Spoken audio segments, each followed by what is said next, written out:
Olá, pessoal, boa noite. Boa noite para você que está chegando aqui no nosso podcast, no Mais Que Autismo. Se você ainda não me conhece, eu sou Kelly Varela, sou arte educadora, produtora de conteúdo, escritora aqui do Mais Que Autismo e também do Mágicas de Mãe. Hoje eu quero pedir já para você, antes de a gente começar nosso podcast, para que você se inscreva no canal, para que dê um joinha nesse vídeo, compartilhe ele com outras pessoas. É uma forma que você tem de me ajudar a continuar produzindo conteúdo por aqui. Nós vamos falar sobre autismo hoje. E qual o entendimento que a gente tem sobre autismo? Muitas pessoas têm dúvidas, né? Quais os tipos, quais os níveis de autismo? Autismo é uma deficiência?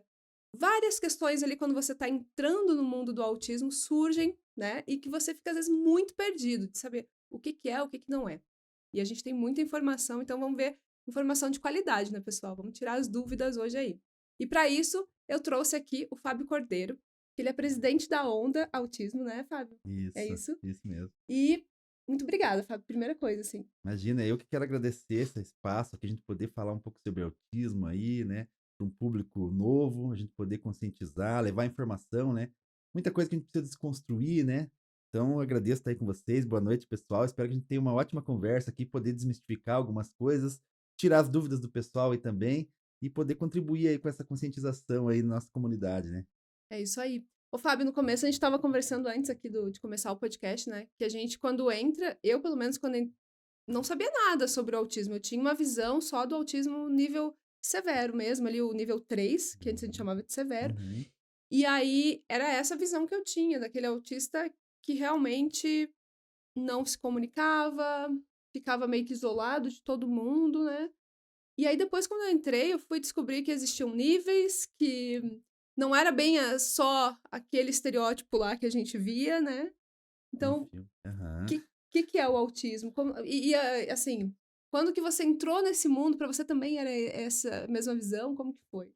Eu acho que para 90, mais de 90% das pessoas, quando entra no mundo do autismo, não conhece. Na sociedade em geral não conhece o autismo, a gente conhecia o que era aquele autismo clássico que a gente chamava, né? Eu tenho 43 anos já, na década de 80, quando eu nasci, era muito difícil ter um diagnóstico de autismo, né? Eu fui ter o diagnóstico tardiamente também, e quando eu tive o diagnóstico, eu também não conhecia nada, tive que estudar. Então, quando você vem com uma pergunta assim, o que é autismo, né? Uma pergunta de US$ 1 milhão, né? Uma pergunta que se eu for procurar no Google é fácil. Eu vou ter lá uma respostinha básica, mas além disso, o que é o autismo é muito difícil de compreender. Então, o autismo, se você perguntasse para mim o que é autismo, seria uma resposta. Mas para eu responder para você o que é autismo, para uns, o autismo é incerteza, para outros é desespero, em alguns momentos. Para outros é uma resposta, é o que responde à vida da pessoa. Depende em que época da vida você tem esse diagnóstico. Para outros é total desconhecimento, né? Mas para definir melhor assim o que seria o autismo, eu digo que é uma maneira de existir no mundo, uma condição de existência. E quando eu falo isso, eu estou indo além do que a gente ouve de vez em quando, que a gente às vezes vê as pessoas dizer que o autismo é só um jeitinho diferente de ser. E eu sempre faço uma ressalva muito importante aqui que não é só um jeitinho diferente de ser. O autismo é uma maneira de existir, que tem coisas muito difíceis, tem muitas dificuldades, tem coisas boas também. E quando a gente fala em condição de existência, então a gente não vai negar nem as dificuldades, mas também não negar que existem coisas boas. Se eu vou procurar a definição do autismo muitas vezes na literatura, no Google, onde as pessoas procuram muitas vezes, eu vou ter a definição do que é o transtorno do espectro autista. Então, essa condição é muito importante entender. Essa condição de existência, ela engloba, sim, um transtorno, que é essa parte que é muito difícil, que traz essas incertezas todas, esses dramas todos para as famílias e para a pessoa que vive nessa condição. Mas o transtorno é uma parte, a gente não pode reduzir o autismo apenas ao transtorno. Eu acho que essa é a grande pegada do momento, talvez a quebra de paradigma que a gente está vivendo, que eu tenho trabalhado muito nas minhas palestras, nas conscientizações que eu tento fazer, de entender o autismo realmente como uma maneira de existir no mundo. Não negando nem as coisas ruins nem as boas, mas não reduzindo apenas ao déficit, às dificuldades e ao transtorno. O transtorno, sim, é presente, existe na vida da pessoa, mas é importante entender que o transtorno tem coisas intrínsecas à pessoa, mas muito também vem da sociedade, da falta de entendimento, da falta de inclusão. Então, para responder o que é autismo, talvez podia ficar 1 hora falando aqui. Para mim, o autismo já foi muito drama também, já foi muito difícil, já teve momentos que o autismo foi morte, né? Não ver saída. E quanto mais você vai entendendo, quanto mais vai conseguindo inclusão na sociedade, o autismo tem sido uma maneira de existir que para mim é muito boa e que a gente não pode esquecer que é digna, né? Não é menos merecedora do que ninguém de viver uma vida com qualidade, com autonomia e com acessibilidade. Então, tem muitas respostas para essa pergunta. Podia ter um podcast só sobre essa pergunta, Só. né? Mas eu E, acho que é isso. Resumindo um pouco, eu acho que o autismo é tudo isso que eu estou falando aqui. e é bem isso, né? Se a gente trouxer aqui vários convidados, cada um vai dar uma resposta, provavelmente vai dar uma resposta diferente, claro, vão ter semelhanças ali entre uma resposta e outra, porque a gente já começa vendo que, como é uma condição, cada um Vive de uma maneira. demonstra de uma maneira, vai depender de muitos fatores, né, Fábio? Sim, depende de que lugar você está falando. Se você perguntar para um médico que é autismo e ele falar como médico, vai ser de uma maneira. Para o psicólogo, talvez seja de outra. Para a mãe, seja de outra maneira. Para o pai, perguntar para a pessoa autista, também vai ser outra maneira. E tudo isso vai depender ainda do momento em que aquela pessoa está vivendo em relação ao autismo, ao bem-estar. Então, tudo influencia. Lembra que a gente está falando de seres humanos, né? A gente está falando de uma vida, né? Então, tudo isso vai influenciar nessa resposta, né?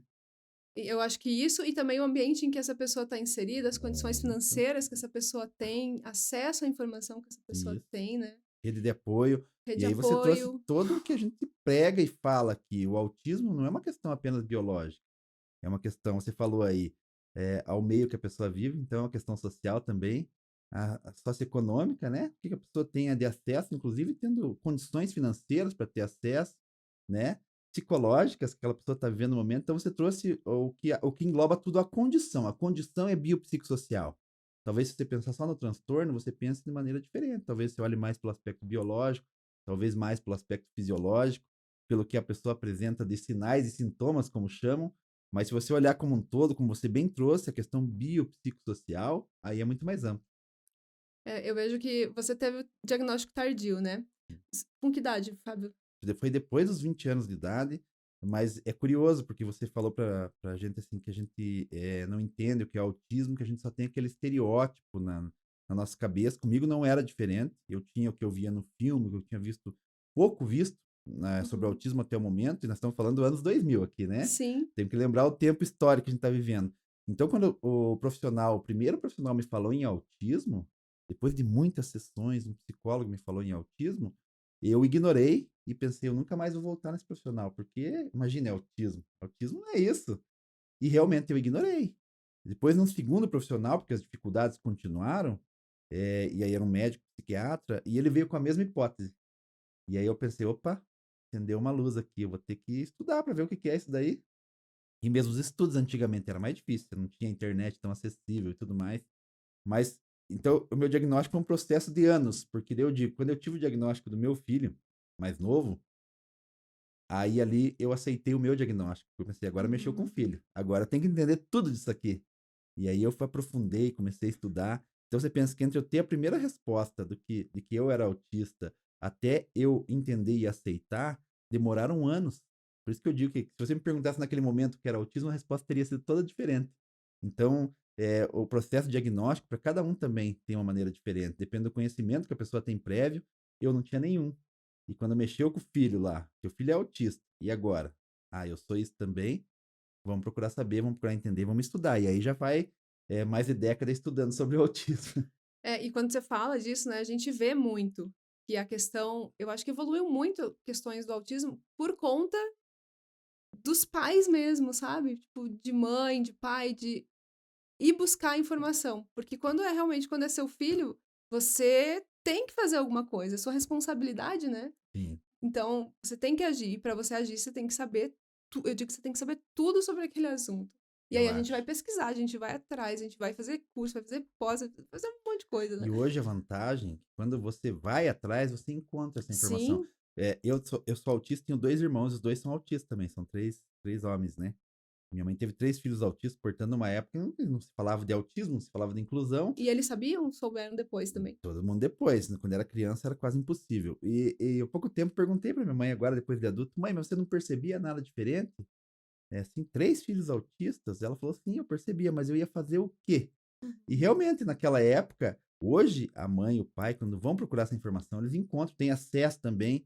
Então, também eles têm esse empoderamento. E essa acho que é uma dica essencial aos pais, às mães, se empoderar do conhecimento. Porque assim você consegue buscar o melhor para o seu filho, para sua filha. A minha mãe, naquela época, não tinha nem essa possibilidade. Ela ia procurar o quê? Aonde? Se nem o profissional. O profissional falava assim: ah, o médico falava, não, ele vai andar, ele vai falar, né? Cada um tem seu tempo. Era essa a resposta que ela tinha.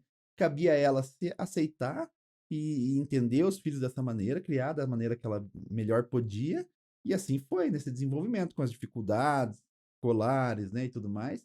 Mas realmente, quando ela falou: "Eu ia fazer o quê?", realmente naquela época era muito difícil. Hoje em dia as mães já têm, os pais já têm mais acesso, como você falou, podem ir atrás de conhecimento, informação, se não tiver condição de fazer uma pós, mas pode, hoje em dia você tem acesso na internet, é muita informação de qualidade. Infelizmente muita informação ruim também, né. Também. Mas assim, de qualquer forma você pode ter essa vantagem de procurar, filtrar e conseguir informações com associações, com profissionais que estão aí, que têm qualidade na informação, e se você souber filtrar bem, você consegue ter um bom empoderamento de informação, né. Eu digo que hoje, 2000, eu acho que de 2010 para cá, assim, eu vejo que deu um boom maior, Uhum. assim, de informação, que a gente tem acesso à Sim, informação, assim. sim, E isso de achar informação de qualidade, você tem Google acadêmico, né, que às vezes você vai lá e procura sim, realmente artigo, ali quem está pesquisando sobre sim. aquilo, você não precisa ficar só, às vezes, no raso, né, Não. sabe. A questão do Brasil, eu tenho viajado muito o Brasil é muito grande, muitas diferenças Uhum. culturais, acho que até o acesso à informação é limitado nesses quesitos, tem gente que não sabe ou não tem acesso à internet para pesquisar, e daí a importância talvez de um podcast como esse, que é mais acessível às pessoas, que você filtra também quem você vai convidar, quem você vai falar sobre isso, para poder chegar na grande massa. Às vezes aquela mãe que é como a minha lá atrás, ela vai Uhum. fazer o quê? E de repente ela vê um podcast desse e tem a informação, isso pode acender uma luz dela, que ela pode procurar um auxílio nesse sentido, né? Porque às vezes, até para a pessoa, para a família entender aquilo, ela não sabe nem o que procurar, quem procurar. Mas ela tá vendo a diferença no filho. Os pais percebem, as mães percebem, né? Muitas vezes não sabem o caminho a seguir. Então, aí, de novo, eu ressalto a extrema importância de atitudes como essa, de iniciativas como esse podcast e tantos outros, para a gente poder chegar na grande massa, né.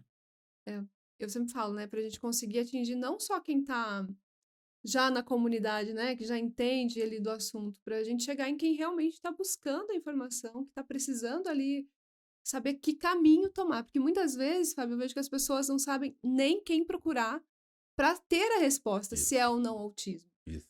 Porque a gente muitas vezes ainda, como você falou, né, o Brasil é tão grande, muitas vezes você ainda cai em profissionais que não sabem, profissionais da saúde, que não sabem nada sobre autismo, ou sabem o Raso, estereótipo que a é. gente tinha lá, e aí não sabem orientar os pais, né? Exatamente. Eu acho que o bom profissional, e aí cabe uma grande, ressalva aqui que nem todos os profissionais, ou nem todo profissional precisa saber, mas ele precisa ter a humildade de indicar, que a pessoa procure quem saiba, né. Até hoje as pessoas ficam muito surpresas, às vezes, quando eu falo isso. Numa faculdade de medicina, não se fala sobre autismo. Numa Hum. faculdade de psicologia, não se fala sobre autismo. Numa faculdade de enfermagem, que é a maior categoria de saúde no país, não se fala sobre autismo. A pessoa tem que depois procurar se especializar, fazer uma pós-graduação, aí ela vai entender um pouco. Então as pessoas pensam que vai chegar no médico, ele vai saber, muitas vezes não vai. Muitas vezes o pediatra não vai saber, mas aí ele precisa saber: "Ó, chegou para mim até aqui, eu acho melhor procurar um especialista". Isso às vezes não acontece, né, isso que é o problema. Exatamente. E aí a gente tá falando, imagine, a gente tá em Curitiba, né, os grandes centros que Uhum. ainda tem bastante Sim, profissional ali entende, que né, entendem, né? especialista, é. Se a gente for para o interior, a gente tem uma escassez muito maior, né? Às vezes não tem Escassez. nada. Falta o profissional mesmo, né, É, falta o acesso, muitas vezes a família é aquele profissional, mesmo em grandes centros, às vezes o acesso uhum, fica restrito a quem pode pagar uma consulta particular, a quem tem um bom plano de saúde, né, e às vezes pelo SUS ainda é muito difícil. Então a gente está reduzindo cada vez aí, o público que consegue chegar, com mais rapidez, vamos dizer assim. Às vezes a pessoa consegue chegar, perde muito tempo nesse processo, e acaba perdendo um tempo de qualidade de fazer uma intervenção também que vai ajudar aquela pessoa, né. exatamente. Ô, Fábio, e como que você. A gente tem também essa discussão, né? A gente chama de pessoa autista, pessoa com autismo. Eu escuto de tudo, tá? Quando eu Uhum. chamo aqui os entrevistados, eu tenho que falar a pessoa com autismo, a pessoa autista. Como que você vê essa questão, assim? Sabe que foi feita uma pesquisa há um tempo aí, os profissionais preferem dizer pessoa com autismo, os pais, muitas vezes, pessoa com autismo, os autistas adultos, jovens e adultos mais velhos preferem pessoa autista, né? Eu sempre digo que eu não tenho autismo, que eu sou autista. O autismo, ele pauta a minha maneira de existir no mundo, a maneira com que eu enxergo o mundo, com que eu sinto o mundo, com que eu percebo e com que eu contribuo com o mundo, a troca que eu faço com o mundo, e o autista contribui sim. Então, se pauta tudo isso, se você pega pelo conceito da neurodiversidade, que entende o autismo como constitutivo da nossa existência, então logo eu sou. A neurodiversidade, esse conceito da neurodiversidade, ele põe o autismo, por exemplo, no mesmo pé de igualdade com questões étnicas raciais ou questões de sexualidade. E você não fala, por exemplo, eu tenho heterossexualidade, ou eu tenho brancura. Eu sou uma pessoa branca, tem pessoa que é preta, e logo eu sou autista. Naquela minha definição de autismo, se a gente pensar um pouco, eu disse assim, o autismo é uma condição de existência que engloba, inclusive, um transtorno. Todo autista vive esse transtorno, que são as dificuldades que tem em relação ao autismo, as dificuldades em relação à sociedade para entender o autismo. Esse é um transtorno que a gente tem. Eu tenho um transtorno, mas eu sou autista. Se eu conseguir lidar com todas as questões do transtorno, e eu digo hoje, eu acho que ainda não é possível a gente sanar todas as questões do transtorno, porque tem coisas que são da sociedade, que a sociedade precisa entender e dar acessibilidade, mas que eu consiga sanar todas as questões do transtorno, ainda assim eu vou continuar sentindo o mundo de uma maneira diferente, percebendo de uma maneira diferente, contribuindo com o mundo de uma maneira diferente, trocando com o mundo de uma maneira diferente. Logo, isso é algo que eu sou. Que por mais que eu lide com todas aquelas dificuldades, eu continuarei sendo assim, sentindo um toque de uma maneira diferente, sentindo um abraço, sentindo o gosto de um alimento de uma maneira diferente, a maneira com que eu vou perceber esse ambiente em que eu vivo, a sociedade com que eu vivo, é porque eu sou autista. E por mais que eu lide com todas as questões de transtorno, isso não vai mudar. Então, logo é algo que eu sou, não algo que eu tenho e não consigo deixar de ter e não quero deixar de ter. O que eu quero deixar de ter são as coisas difíceis. Isso todo mundo. Mas qualquer Uhum. condição de existência tem coisas boas e ruins. A condição típica, que a gente chama, ou neurotípica, também tem coisas ruins. E você também quer sanar essas coisas ruins na tua vida. No autismo não é diferente. As coisas difíceis, as coisas ruins, eu não queria viver. Mas mesmo que eu consiga transpassar todas essas coisas ruins, ainda assim eu vou continuar sentindo, entendendo o mundo enquanto uma pessoa divergente, enquanto uma pessoa autista. Por isso eu digo que é algo que eu sou e não algo que eu tenho. Isso é bem importante, assim, a gente entender, e eu falo entender como pessoa autista e entender como mãe responsável por um autista, né? Porque a gente tem que tomar cuidado daí quando a gente fala de intervenção, de outras, se a gente entende isso do ser autista, a gente não vai para intervenção tentando curar a criança, Hum. tentando modificar que ela deixe totalmente de ser quem ela é, né, para se tornar uma pessoa típica, né? Até porque isso vai ser fadado à frustração, porque não vai conseguir. A essência da pessoa tá ali. A pessoa não vai deixar de ser o que ela é. Que a gente tem que sanar, então, como eu disse, essas dificuldades, e sanar as dificuldades nem sempre é fazer o que o outro quer, o que a sociedade espera. Muita coisa que você já buscou mudar em tratamentos, como estereotipias, por exemplo, é porque era esquisito, porque era diferente, e às vezes não estava trazendo mal nenhum para o indivíduo. Estereotipias na literatura já teve como definição movimentos sem função no autismo. Pensa, se é sem função e ainda é esquisito, o que que eu vou fazer na terapia? Vou tentar eliminar. Até chegarem autistas adultos no mundo e aqui no Brasil também, e falar assim, como assim sem função? Isso é importante para mim. Isso é a maneira que eu auto me regulo, isso é a maneira com que eu me expresso muitas vezes. A pessoa tem uma dificuldade de se expressar muito grande e às vezes ela vai se expressar a felicidade, a alegria, a frustração, a dor, através da estereotipia. Às vezes é a maneira com que ela vai comunicar algo, já que ela tem uma dificuldade de comunicar. Então tá doendo alguma coisa, a criança tem uma infecção de garganta e os autistas, quando a gente fala nos sentidos, que os autistas têm dificuldade nos sentidos, a gente pensa nos 5 sentidos principais, né? Audição, visão, tato, paladar, olfato. Só que existem outros sentidos que não são muito falados, que os autistas Uhum. também têm algumas dificuldades. Então a gente tem a propriocepção, a interocepção. Às vezes a pessoa autista, ela tem uma dor de garganta e por causa do funcionamento cerebral, ela não consegue identificar que a dor é na garganta, ou que tá com a bexiga cheia. Para uma pessoa típica falar isso é até esquisito, porque automaticamente ninguém precisa ensinar uma criança que a bexiga dela tá cheia, ela senta e vai no banheiro e vai fazer xixi. As pessoas autistas têm essa dificuldade nos sentidos de entender, às vezes, ó, minha bexiga tá cheia, minha garganta tá inflamada, mas a bexiga cheia incomoda e a garganta inflamada incomoda. E às vezes ela começa a expressar, ó, tem algo me incomodando, ela começa com estereotipias. Aí a única maneira que ela consegue expressar que tem algo incomodando vem uma terapia e tenta extirpar. Pense a violência que é isso. Então Uhum. os adultos começaram a chegar, autistas, e falar, não, isso é importante pra gente, a gente precisa disso. Olha quanta função tem isso. E mudou na literatura a definição de estereotipias. Então você veja a importância de ouvir as próprias pessoas com deficiência, as pessoas que vivem na condição, para a gente entender. Enquanto a voz era só de profissionais ou até de pais e de mães, você tentou extirpar. Hoje você entende que isso não adianta, que isso é necessário. Então você elimina, claro, uma estereotipia que vai machucar, que vai agredir, você substitui, você faz uma ressignificação. Ok, não é isso que a gente está falando que tem que deixar fazer o que quiser. Mas se não for prejudicial, só porque os outros acham estranho, acham esquisito, aí não. Aí faz parte da existência da pessoa e isso é diversidade humana. A gente não se comporta todo mundo igual. A gente é diferente, todo mundo é diferente e a gente tem que respeitar essas diferenças. Então, respeitar a estereotipia também é respeitar a existência autista. E aí não adianta você querer que a pessoa, como você disse, se transforme numa pessoa típica, primeiro porque não vai conseguir. E segundo, porque vai trazer sofrimento para a pessoa. Você querer forçar alguém a ser o que não é, traz sofrimento. Então, essa é muito importante, como você disse, a gente entender tudo isso. E sempre dizendo aqui, claro, eu falei, eu sou uma pessoa autista. Tem pessoas autistas que vão falar que têm autismo, preferem falar que têm autismo. Ah, eu tenho autismo. O que a gente precisa entender de muito importante nesse sentido? Eu, como pessoa autista, posso falar eu sou autista, você, como pessoa autista, pode falar, não, eu prefiro eu tenho autismo. O que não pode é outra pessoa que não é autista querer me definir como eu me chamo. Ah, Fábio, tá errado. Não, a gente tá vivendo o ápice do capacitismo. A pessoa não poder nem decidir como ela quer ser chamada ou como ela quer ser entendida. Então, isso que é importante dizer. Vai ter opiniões diferentes? Vai, mas tem que respeitar como a própria pessoa se enxerga, né? Exatamente. Acho que respeitar.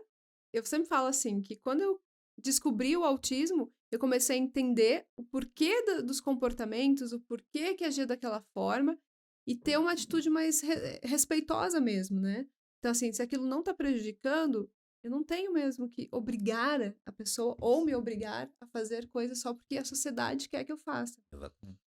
Mas, quando a gente não tem informação, acaba indo pro lado que a sociedade te julga, né? Hoje eu li ainda É. um comentário no, acho que foi no Instagram da doutora Elisângela, que alguém comentou pra ela que no tempo dessa pessoa, né, não existia essa coisa de Uhum. autismo, porque agora é uma justificativa pra gente deixar os nossos filhos mal educados e É. fazerem sem limites o que eles querem.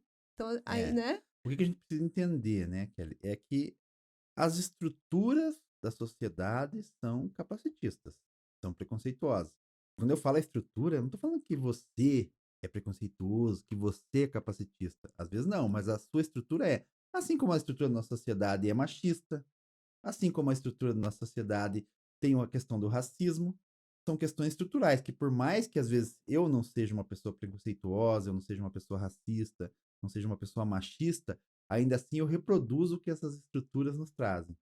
Então, no capacitismo é a mesma coisa. O senso comum, ele é capacitista. Ô, A Fábio, gente vamos só tem explicar o que é capacitismo, que muitas pessoas nem sabem o que é o isso. termo, tá? Capacitismo é o preconceito contra as pessoas com deficiência. Você achar que a pessoa é menos, é inferior ou não pode algo simplesmente porque ela é uma pessoa com deficiência. E então a gente tem isso no nosso senso comum. É por maldade? Muitas vezes não. Você acha que alguém sai de casa e pensa, hoje eu vou discriminar alguém? Não, ninguém sai de casa e pensa, hoje eu vou discriminar alguém. Mas acaba discriminando por desconhecimento. E o preconceito é isso, desconhecimento. É um conceito prévio sobre algo que você não conhece. A discriminação é outra coisa. Discriminação é quando você põe teu preconceito em prática. Preconceito todos temos. Aí a gente precisa desconstruir essas estruturas. Quando alguém chega e fala para mim, ó, esse termo não é legal. Aí, se eu insistir nesse termo que a pessoa está me mostrando que não é legal, aí eu estou sendo discriminatório. Mas o preconceito eu já tenho, já veio lá na minha criação, veio nas estruturas da sociedade. Por isso que eu digo que o estrutural é difícil de lidar. Então, quando essa pessoa talvez fez esse comentário, é, se você chegar para ela e falar, então tá bom, senta aqui comigo, vamos conversar. O que é autismo? O que você entende de autismo para você estar embasando essa tua opinião? Às vezes a pessoa não vai entender nada. Ela não sabe a definição de autismo, mas ela tem uma opinião formada com o pouco conhecimento que ela tem. Isso é o preconceito. E ela está expressando o capacitismo dela através desse preconceito. Então, a sociedade é assim, a gente precisa entender que a gente está num caminho, e ainda bem a gente está caminhando para frente, cada vez a gente está conhecendo mais, mas que é um caminho, que não acontece automaticamente, e que no senso comum as pessoas têm esse conceito prévio que é equivocado. Sabe, a gente tá falando aqui de capacitismo, né? Então vamos perguntar, que é uma dúvida muito, muito forte, assim, sobre autismo, se ele é uma deficiência ou se ele não é uma deficiência. Essa pergunta é muito boa, na verdade. Vejo que várias perguntas que você está fazendo aqui eu estou procurando desconstruir, né? Você pergunta se autismo é uma deficiência. Não. Agora, como não, Fábio? Não está na lei? Porque, veja, a pessoa autista é pessoa com deficiência? Sim. Quando você me pergunta autismo é deficiência, não, porque a gente precisa definir a deficiência como é definida na nossa lei, na Convenção da Organização das Nações Unidas da Pessoa com Deficiência. Lá é, a gente define o que é deficiência pelo modelo social.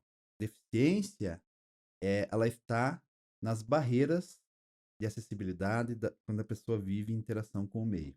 Então, se eu perguntar assim, o autismo é uma deficiência? Na nossa lei 1346, ela não diz que o autismo é deficiência, ela diz assim, a pessoa autista é considerada pessoa com deficiência. Qual é a deficiência que a pessoa vive? As barreiras que ela tem em interação com o meio. Então, não é o Uhum. autismo que é uma deficiência. A deficiência está justamente nessas barreiras, que são de questões intrínsecas, como eu disse, à pessoa, de questões externas também. Então, lá cita o que são essas barreiras. A gente tem a barreira atitudinal, a gente tem barreiras estruturais, barreiras arquitetônicas, barreiras de comunicação, que é uma questão no autismo, as barreiras de ensino, como que eu ensino aquela pessoa. Então, se a gente trocar essa pergunta, só para não ficar confuso, para as pessoas entenderem, se você me perguntar, a cegueira é uma deficiência? Não. A pessoa cega é a pessoa com deficiência. Mas não é a cegueira, não é o fato dela não enxergar que é a deficiência. A deficiência está no fato de ela existindo dessa maneira, em que ela não enxerga, ela, quando vai conviver em sociedade, ela enfrentar barreiras que impedem que ela conviva em igualdade de condições com as demais. Então, a pessoa cega chega no restaurante, ela quer almoçar e o garçom dá um cardápio para ela. Quer dizer, não tem um aplicativo que lê esse cardápio, ou não tem braille no cardápio, ou ninguém lê o cardápio para ela. Ali criou-se uma barreira. O cardápio não é acessível a ela. Agora, ela tem direito de almoçar? Tem, como todo mundo. Ela não é menos do que ninguém, ela não é inferior do que ninguém. Ela tem o direito de almoçar como qualquer pessoa num restaurante. Se ali criou-se uma barreira que impede com que ela viva, né, em igualdade de condições com as demais, ou seja, ela possa almoçar como qualquer pessoa, ali está a deficiência. Então não é o autismo que é uma deficiência. O que é uma deficiência é o que essa condição vai afetar a pessoa em relação à convivência dela com o meio. Então, o autismo não é uma deficiência, como você cadeirante não é uma deficiência, como ser cego não é uma deficiência. A deficiência, por um modelo social, ela está nessa interação com o meio. Que ela se dá, sim, pela condição de existência da pessoa, mas também por questões externas. Então, é bem complicado entender o modelo social de deficiência, e na nossa sociedade, de novo, pelas estruturas, a gente ainda acha que a deficiência está na pessoa, no indivíduo. E Ainda chama não. de deficiente, né? Muitos lugares que Deficiente, ainda usam o por, termo por isso que a deficiente. gente não usa mais esse termo, você chegou bem no ponto. Por isso que a pessoa não é deficiente. Por que eu falo pessoa com deficiência? Porque ela convive com uma deficiência, que é tudo isso que eu falei. A Uhum. falta de acessibilidade, a falta de ter essa condição de igualdade com as demais. Tudo isso se dá porque ela existe de uma maneira diferente, mas essa maneira que a pessoa existe, seja autista, seja o cadeirante, seja o surdo, seja o cego, ela não é inferior a ninguém, ela não é menos digna do que ninguém. E que ela não escolhe, inclusive. Ninguém escolhe existir da maneira que existe. Qualquer pessoa, nem a neurotípica, nem a autista, nem o cadeirante, a gente não escolhe. A gente existe dessa maneira, e essa maneira que eu existo, ela merece respeito, ela é digna como qualquer outra. Para isso, a gente tem que procurar eliminar as barreiras na sociedade. E já que a gente não consegue eliminar plenamente, então eu tenho que conviver com uma deficiência, que não é o autismo, que não é a cegueira, como eu disse, que é essa interação que não consegue proporcionar igualdade de condições com as demais. Para tentar minimizar, e a gente não consegue eliminar essas barreiras, a gente tem as manobras de acessibilidade, né? Então, para isso, a pessoa autista é sim pessoa com deficiência, porque ela enfrenta essas barreiras. Ela chega na escola, ela não tem uma maneira que ela seja ensinada, que seja adequada a ela, muitas vezes. ela vai em algum ambiente, aquele ambiente não é preparado para recebê-la. A questão atitudinal, que às vezes é uma manobra de acessibilidade que as pessoas esquecem muito, é muito importante no autismo, porque quando eu não sei lidar com aquela pessoa, quando eu tenho esse preconceito todo, como você falou nesse comentário agora há pouco, isso é uma questão de atitude que acaba excluindo. Então, todas essas barreiras o autista vive. Se vive essa barreira, logo ele é uma pessoa com deficiência, uma pessoa que convive com essa deficiência social, com esse modelo social. Não é eu que estou inventando isso ou porque eu prefiro isso, é importante a gente ressaltar. Isso foi aprovado na Convenção da Organização das Nações Unidas, em que o Brasil é signatário, portanto tem força de lei, então está na nossa lei federal, 13.146. Na nossa lei não está escrito é considerada a pessoa com deficiência aquela que não enxerga, aquela que não escuta, aquela que não anda, aquela que é autista. Não, na lei diz assim: é considerada a pessoa com deficiência aquela que que vive. Não, minto. É considerada a pessoa com deficiência aquela que tem impedimento de longo prazo de viver em igualdade de condições com as demais devido às barreiras de acessibilidade e interação com o meio. Lá não diz que é considerada pessoa com deficiência quem não enxerga, quem não escuta, quem não anda. Então a gente precisa entender, a deficiência como modelo social não está no indivíduo, está no todo. E acho que tem uma confusão muito grande, e que aí a gente pode entrar no assunto dos níveis do autismo também. Sim. É, mas existe uma confusão quando a gente fala também da deficiência invisível, né, Fábio? Porque aí eu tenho baixa visão. Uhum, Então, eu não chego a ser cega, mas eu enxergo muito pouco. sim. Então, e assim, no autismo, também, quando a gente fala dos níveis ali, se a gente pega os níveis que aparentemente, né, Sim. não tem nenhuma deficiência, Que não aparece não tanto, né? aparece, né? As pessoas Vão confundem. confundir e vão. Por isso que hoje a gente tem essa questão de usar o cordão de girassol, tem toda uma conscientização. Que é mais difícil ainda para a pessoa entender, né? É difícil para a sociedade entender onde que estão as barreiras, porque isso é deficiência invisível.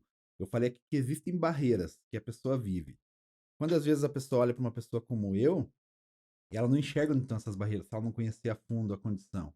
E ela vai pensar logo, ah, por que, que o Fábio precisa de uma manobra de acessibilidade? Eu não estou vendo ali onde estão as barreiras. Às vezes uma deficiência física é mais fácil enxergar se o cadeirante chegar em um local, não tiver a rampa, não tiver elevador, eu vou enxergar essa barreira ali. Ah, tá faltando aqui. Eu não vou falar assim, ó, que falta de vontade do cadeirante, por que ele não sobe a escada? Ninguém vai ousar falar isso porque você está vendo que é uma barreira física. Agora, no autismo você não enxerga e você acaba falando, ah, que é falta de vontade, que o autista não quer se comunicar, que ele não quer aprender, que ele não quer fazer. Quando você joga essas questões do autismo, essa é uma das maiores sacanagens que fazem com o autista, você jogar as questões do autismo para o campo do querer ou não querer, ou para o campo do gostar ou não gostar. Você não fala assim, ah, ele é cego porque ele não gosta de enxergar. Ele é surdo porque ele não gosta de ouvir. Mas ainda eu falo que o autista não gosta de se comunicar. O autista não gosta de interagir, por exemplo. E não é questão de gostar ou não, ele tem uma dificuldade tão grande que às vezes impede com que ele interaja. Tem uma dificuldade tão grande que às vezes impede com que ele se comunique. Mas não é falta de vontade, é o funcionamento cerebral dele, o funcionamento do corpo dele que é assim. Assim como o funcionamento do corpo das outras deficiências é daquela maneira. Então eu não posso jogar pro campo do gostar, do querer, que eu tô cometendo simplesmente uma sacanagem com a pessoa. Porque ela funciona dessa maneira, tem que ser respeitada dessa maneira, e a gente precisa propor manobras que sejam de acessibilidade para que ela possa transpor essas dificuldades, essas barreiras, que não dá para enxergar numa primeira vista, que é invisível, como você falou. E aqui temos outra confusão quando a gente fala nos níveis de autismo, né? Porque aquele que precisa de menos suporte, que chamava de leve, o nível um, esse é o mais difícil, às vezes, de enxergar onde estão essas barreiras. Mas é importante ressaltar que não existe nível de autismo, isso é outra coisa do senso comum da sociedade. O autismo ele é dividido por níveis de suporte, não níveis de Uhum. autismo. Então, o autista nível um que é aquele que precisa de menos suporte, segundo os manuais diagnósticos, a gente tem lá 3 níveis, nível um, nível 2 e nível 3. O autista nível um, ele não é menos autista do que o nível 3 de suporte. E mesmo esses níveis, veja, esses níveis um, 2 e 3, eles estão no que a gente chama de DSM. Esse DSM é o Manual da Sociedade Americana de Psiquiatria, que a gente usa como base no autismo há muito tempo. Esse DSM está na sua versão de número 5. Em 2013 ele passou para a versão número 5. Ano passado ele teve uma nova atualização, mas continua na número 5. E lá nessa versão número 5 que ele trouxe a questão do transtorno do espectro do autismo e separou em 3 níveis de suporte. Então lá diz que o nível 1 precisa de pouco suporte, o nível 2 precisa de um suporte mais substancial, precisa um pouco mais de suporte, e o nível 3 seria aquele que precisa de muito suporte. Isso está lá no manual. No CID, que é o código que a gente usa aqui no Brasil, que é o Código Internacional de Doenças e Condições de Saúde, ele mudou só esse ano, 1º de janeiro, para o CID-11. A gente usava o CID número 10, agora a gente está no CID-11. O CID-11, pela primeira vez, também trouxe transtorno do espectro autista e também trouxe o autismo dividido de uma maneira diferente. Lá não fala em níveis. No CID, ele separa por presença ou não de deficiência intelectual e questões de dificuldade de linguagem. Então, ele traz diferente. Ele nem fala em níveis. A gente acostumou, como a gente usa o DSM, falar em níveis já há mais tempo e as pessoas confundem com o nível de autismo. Então, não é nível de suporte que a pessoa precisa. Ainda assim, existe uma falha grande aqui no DSM, e quando eu falo falha, não é porque está errado, não é porque não serve para nada, ele serve como base para o diagnóstico. E às vezes, quando eu falo que o DSM tem uma falha, as pessoas falam, Fábio, você vai questionar o DSM? Eu falo, sim, vou questionar, porque a gente questiona mesmo, é importante esse questionamento para evoluir. Até porque se não evoluísse, a gente estava no DSM-1 e no CID-1. A gente está no DSM-5 e no Exato. CID-11 porque os conceitos evoluem. Então, quando o CID traz que o nível 1 precisa de pouco suporte, eu tenho que pensar a que suporte estamos nos referindo. Que suporte? O nível 3 precisa de muito suporte? Qual suporte estamos nos referindo? Então, o DSM ele não contempla todos os suportes. Ali está falando de suportes para atividades da vida diária, ou a gente tem esse entendimento. Então, para atividades da vida diária, que é o quê? Pegar um ônibus, escovar o dente, se alimentar, ir ao banheiro. Para isso, aquele nível 3 precisa de muito mais suporte. Às vezes ele precisa de suporte para tomar banho, para comer. O nível 1, ele consegue pegar um ônibus sozinho, consegue comer sozinho, consegue tomar banho sozinho. Mas esse é um tipo de suporte. Agora, eu tenho dados de pesquisas científicas, vários dados também, não é eu que estou inventando, que mostram, por exemplo, que autistas nível 1 de suporte têm uma taxa de suicídio, um assunto pesado, né? Até 9 vezes mais do que na sociedade em geral.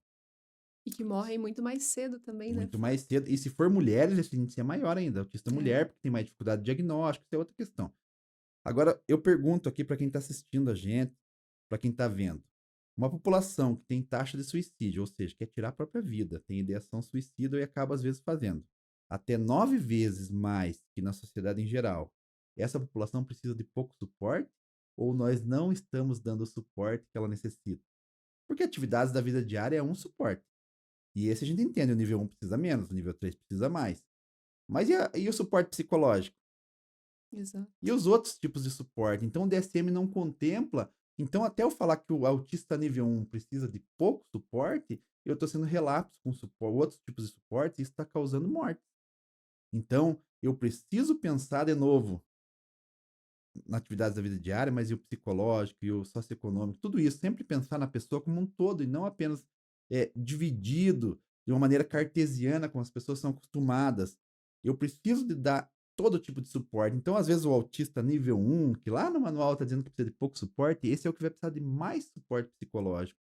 A criança nível 1, ela percebe quando ela não é convidada para a festinha de aniversário dos coleguinhas. Eu ia falar a criança, daí o adolescente percebe O mais adolescente ainda é do a fase mais bullying, né, crítica. tipo O nível 2 ele percebe que estão rindo dele. Ele muitas vezes não sabe por que estão rindo dele, mas ele sabe que é dele que estão rindo.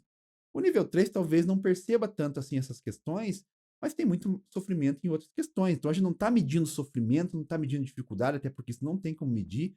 São suportes diferentes, mas o que a gente não pode é falar de um tipo de suporte, as AVDs, são as atividades da vida diária, e esquecer todo o resto. Então, até esses níveis de suporte do DSM precisam ser questionados, precisam ser repensados. Porque eu só falar que o nível 1, que é aquele levinho, que as pessoas falam, esse é leve, né? Nem parece ah, mas autista. é leve, né, quando você É, fala: "É é autista". levinho. Ah, "Ah, mas mas é é leve. autista, E não às sei, é vezes, leve". ainda bem que é leve. Quer dizer, ainda bem não, porque esse aqui está correndo um risco, e as pesquisas científicas nos trazem também esses dados, que a gente precisa ficar atento a partir, você falou do adolescente, a partir dos 10 anos de idade. Quem tem um filho típico com 10 anos, que está pensando em suicídio, e daí com o filho autista, você tem que estar atento. 10 anos de idade, uma criança. Ou seja, como que essa população precisa de pouco suporte? Então, quando eu falo nível de autismo, primeiro, não existe mais autista e menos autista. Todo mundo está dentro desse espectro. Segundo, mesmo níveis de suporte, eu entendendo, eu tenho que entender que o DSM por si só não contempla todo o suporte que o ser humano necessita. Talvez numa renovação do DSM, talvez no DSM-6 venha mais especificado isso. Então a gente precisa entender tudo dentro dessa complexidade, que é um ser humano. Não é falar ou não falar, não é se comunicar ou não se comunicar, não é, precisar de ajuda para pegar um ônibus para tomar banho ou não apenas. A pessoa precisa dessas ajudas, ela tem que ter, mas não podemos esquecer todas as outras. E o psicológico é muito importante. É o que vai, inclusive, fazer a pessoa talvez perder a própria vida e enxergar, como eu falei no começo do autismo, que para mim o autismo já foi morte. Porque quando você não vê saída, o que você pensa? Você pensa que acabou, que tudo ali não tem mais por onde ir.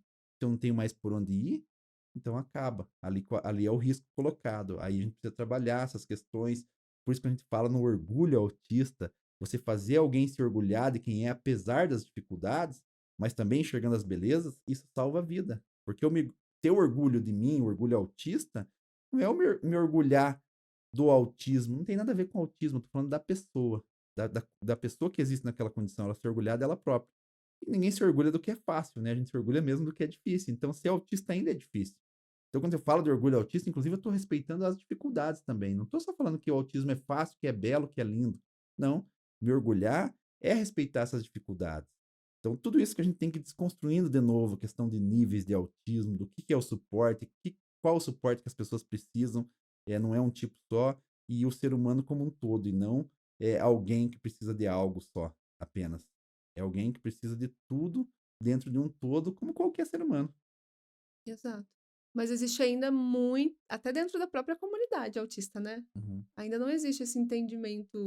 Sim, porque isso é muito legal você falar. É porque assim, veja, se eu tenho um filho autista, eu descobri que meu filho é autista hoje.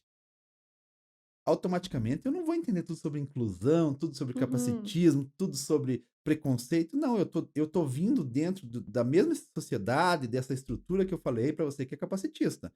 Eu, enquanto pessoa autista, eu fui criado dentro da mesma sociedade com essas estruturas capacitistas. Isso tudo é uma desconstrução que a gente tem que ter um entendimento, ter um conhecimento, para isso precisa estudar, precisa compreender. Isso não vem automaticamente. Isso demora. A gente precisa ir construindo esse caminho de entendimento. Automaticamente as coisas não entram na nossa concepção só porque eu descobri que eu sou uma pessoa com deficiência ou porque eu descobri que eu tenho um filho com deficiência. E aí que a gente precisa de ter toda essa informação, esse caminho que a gente está trilhando e que felizmente a gente está evoluindo. A gente vê, como você falou, de 10 anos para trás para hoje, a gente melhorou muito. Agora as coisas não são automáticas, o mundo é muito grande, o Brasil é muito grande e cada um tem um entendimento dentro daquilo que lhe é proporcionado. E para isso é importante a gente entender, para a gente fugir dos julgamentos. Por isso, quando você faz uma pergunta assim, tem autismo ou é autista? Eu explico como eu me sinto, como eu me vejo, como muitos autistas adultos se veem, mas eu não posso julgar aquela mãe que chegou para mim agora e falou assim: meu filho tem autismo. Não é dessa maneira que eu vou mostrar para ela que o mais legal é ser autista. Não, se eu brigar, e a internet a gente vê muito isso, né? Uhum. Essas encrencas e tudo. Agora, se eu julgar aquela pessoa, se eu me julgasse, hoje eu pudesse encontrar o Fábio de 20 anos atrás, e eu fosse julgar esse Fábio, eu seria injusto. Então a gente não pode fazer isso com as pessoas que estão chegando agora, e todo dia está chegando gente na comunidade. O caminho é abraçar, é acolher, e não julgar e expelir, porque julgando e tornando aquela pessoa para longe, tipo assim, eu não quero esse conceito aqui, na verdade eu estou atrapalhando o caminho do conhecimento e não ajudando a construir a conscientização, né? Aí daí parece que a gente acaba se afastando dentro de uma comunidade que precisa unir forças para Uhum. conseguir, né, ampliar direitos, para conseguir trazer mais informação, até para essas mudanças que a gente fala, né, do DSM e tudo mais. Quanto mais as pessoas tiver que têm interesse naquilo se unirem, é melhor. Agora, se eu começo, porque eu já escutei papos, né, dentro eh, de algumas pessoas dentro da comunidade autista, de que queriam separar, né, o nível um dos outros Uhum. níveis, que para considerar só o nível 3 de suporte lá como deficiência, por exemplo, Isso sabe? Ou para ter direitos, só aquele nível. já ouvi isso e já está acontecendo, sabe? E isso é terrível. Tem municípios que saíram leis que só o autista nível 3, por exemplo, tem direitos a determinado direito propriamente dito. Isso é muito ruim, mas é importante entender o contexto histórico também. Quando eu falei que lá em 2013 o DSM-5 nos trouxe essa concepção de transtorno do espectro do autismo, onde você reuniu várias condições que antes eram separadas. Então você tinha o autismo infantil, você tinha a síndrome de Asperger, né? Era todas as condições separadas, várias outras condições, e você reuniu tudo dentro de um grande espectro. Muito pelo estudo, pela a concepção que a gente tem hoje, entendimento de genética, entendimento das características, né? Então eles viram que essas condições que eram separadas vinham de uma ordem genética, majoritariamente, com questões ambientais. Elas apresentavam os mesmos sinais. Então, as pessoas têm a dificuldade de comunicação, de interação, os comportamentos repetitivos, interesses restritos. Se vinha da mesma ordem, apresentavam os mesmos sinais, então deveria ser tudo a mesma coisa. Mas, apesar de apresentar os mesmos sinais, cada pessoa apresenta de uma maneira diferente. Uhum. Então, se cada um vem da mesma ordem, apresenta os mesmos sinais, mas de uma maneira diferente, então logo deve ser um espectro. Isso quer dizer espectro. Cada pessoa se apresenta à sua maneira dentro daquelas condições neurofisiológicas e dentro daquelas características que ela externa. É um espectro. Aí colocaram transtorno do espectro do autismo e reuniram todas essas condições. Ok. Não foi consenso na comunidade científica. Às vezes as pessoas não sabem, pensam que isso é consensual e é pacífico. Muitos profissionais negam até hoje a concepção do espectro.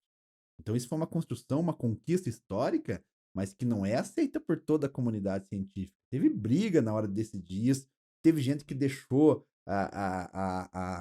o conselho que decidia essas questões lá para o DSM, teve separação de profissionais, não foi algo tão pacífico como as pessoas pensam. A ideia do espectro ela também vem sendo discutida desde a década de 80, não é tão novo, chegou em 2013 e decidiram. Mas é importante as pessoas saberem que não foi pacífico, não foi consensual, foi a maioria, claro, por isso foi definido assim, mas até hoje tem profissionais, tem pessoas que negam essa ideia de espectro, que em palestras, em cursos, elas ensinam dividindo. O autismo ainda, nessa questão do autismo clássico, que seria nível 3, o autismo nível 1, então a gente precisa entender que há um movimento contrário a isso. Inclusive, eu vejo que tem ganhado força em algum momento, inclusive aqui no Brasil. Tem ganhado força. Eu vi cursos de pós-graduação que tratam o autismo dessa maneira separada. Então, não é algo tão pacífico, é algo que a gente precisa estar reafirmando, precisa estar justificando onde que estão as barreiras também daquele autista nível 1, porque não é algo que é tão tranquilo assim dentro da comunidade. E aí, quando a gente fala do nível 1, até para chegar ao diagnóstico é muito mais difícil, né? Muito. Porque passa muitas vezes apercebido, vem muito aquela questão de, é só Uhum. personalidade, É só um jeitinho de é ser, só né? o jeitinho, ou ele é só. Porque antes era o esquisito, era, né? Isso. Vem essas nomenclaturas, esses rótulos, né? Sim. Mas aí essa pessoa deixa de ter acesso a intervenções que possam lhe ajudar ali. Uhum. E acaba, como ela tem uma consciência do emocional, ela acaba sofrendo muito mais emocionalmente ali, sem saber por quê, porque ela não se entende, É. né, sabe? Essa demora do diagnóstico, ela também causa um sofrimento. E às vezes ela tem diagnósticos diversos durante a vida, às vezes saiu lá como transtorno bipolar, como depressão, como esquizofrênica, e às vezes tem alguma dessas questões mesmo, mas não se entende enquanto pessoa autista, isso também traz um sofrimento, e acaba dificultando ainda mais. E o autista nível 3, aquele mais clássico, muitas vezes é diagnosticado antes, porque ele está dentro daquele estereótipo, é mais fácil de você enxergar, inclusive, os atrasos. Mas eu não diria que o autista nível 3 não tem essa consciência. Eu diria que talvez ele se preocupe com outras questões, ou talvez ele entenda de outra maneira, mas também tem consciência de si. Porque você Sim, veja, um autista nível 3 que não fosse diagnosticado, ele ia ter um sofrimento também, muito sim, grande, porque ele também precisa das intervenções. Então, mas no autista nível 1 isso acontece, e quando é mulher, ainda pior. Ela muito. tem o diagnóstico mais tardio e ela tem mais invalidação do diagnóstico depois que ela é diagnosticada. E daí fala assim: mas não é, isso é depressão. E às vezes é depressão mesmo, porque você passar uma Também. vida sem se entender, isso vai causar uma depressão. Sabe que eu vi um estudo esses tempos atrás, se eu não me engano, é no Reino Unido, eu não vou lembrar direito, mas depois o pessoal pode procurar aí. E esse estudo pegava pessoas que se suicidaram, que não tinham o diagnóstico de autismo. Pegaram todas as pessoas que se suicidaram e foram fazer um estudo. com a família, um estudo com quem conhecia aquela pessoa, com quem conviveu. E eles chegaram um resultado que grande porcentagem daquelas pessoas provavelmente eram autistas não diagnosticados. Você fez lá toda a anamnese, histórico de vida, e percebeu que tinham lá as dificuldades e, e se suicidaram sem ter o diagnóstico, porque era muito difícil. Então, esse estudo mostra o quanto a importância, de novo, de você ter o diagnóstico, de você se entender, de você, o quanto é bom o diagnóstico. Eu sempre Uhum. falo isso, porque às vezes eu vejo mães tendo o diagnóstico dos filhos com 2, 3 anos, mães e pais, 2, 3 anos de idade, 4 anos, 5 anos, e ficando muito triste. A gente entende, como eu falei, não é o espaço do julgamento, a incerteza, os medos, a gente entende tudo isso. Mas ter esse diagnóstico sempre é bom, porque o diagnóstico é o que vai dar o rumo. Então, eu conjecturar, se meu filho não fosse, não vai mudar o fato de que ele é. E eu não ter o diagnóstico só vai trazer esses sofrimentos. Então, o diagnóstico sempre vai ser bom, porque se não tiver o diagnóstico, vai continuar sendo autista. E daí, quando você vê um autista adulto, e a grande maioria é assim, você também, não sei se você passou por isso, mas você pode nos dizer, quando você tem o diagnóstico, você fala assim, nossa, para mim foi o que esclareceu muito na minha vida, foi o que abriu minha cabeça para entender o que eu era, o que eu sou e o que eu posso ser. Então, os adultos, eles falam muito isso, que o diagnóstico foi libertador. Uhum. Então, você vê um adulto, um adolescente tendo diagnóstico e achando bom. E você vê uma mãe tendo diagnóstico de um filho pequeno e achando ruim. Então, eu parar para pensar, por que para aquela pessoa ter o diagnóstico lá está sendo tão bom? Então, meu filho ter essa oportunidade agora, será que não é melhor para ele? É algo para a gente pensar. Isso vai evitar que a mãe e o pai fiquem tristes, tenham medos? Não. Mas vai fazer com que eles vejam assim, olha, agora eu tenho uma possibilidade de direcionar para um caminho menos difícil. Vai ser fácil? Não, mas menos difícil. Então é algo para a gente pensar. O diagnóstico sempre é bom. Sempre. Eu não gosto de generalizar nada, mas nesse caso o diagnóstico sempre vai ser bom. Porque eu não ter o diagnóstico não faz meu filho deixar de ser o que ele é. E não vai ajudar em nada, né? Nada. Eu falo que, na verdade, eu acho que os pais acabam sentindo muito medo ali do diagnóstico, justamente porque eles já sabem como que a sociedade é. Sim.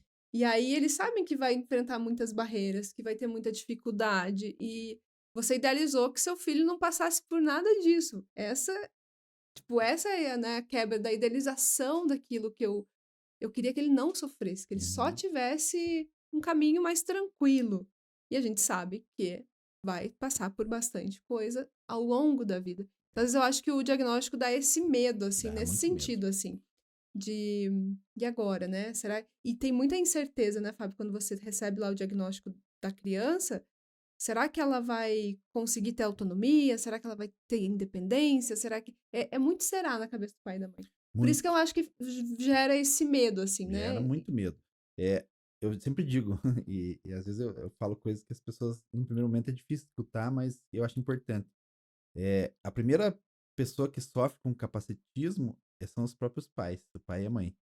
Porque tudo isso que você falou tá dentro do nosso capacitismo estrutural, de novo. Uhum, Eu achar que meu filho tem que ser o que eu idealizei, e quando eu vou ter um filho, eu idealizar que a única maneira desse filho existir é de uma maneira típica, e na verdade, quando você eh, vai conceber um filho, ele pode vir dentro de qualquer maneira de existência que a humanidade abrigue. Ele uhum. pode ser uma criança com síndrome de Down, ele pode ser uma criança com deficiência intelectual, ele pode ser uma criança que vai ser autista, pode ser uma criança típica, pode ser de qualquer maneira. Mas na nossa concepção, quando engravida o casal e tal, você pensa no teu filho sempre como uma criança típica.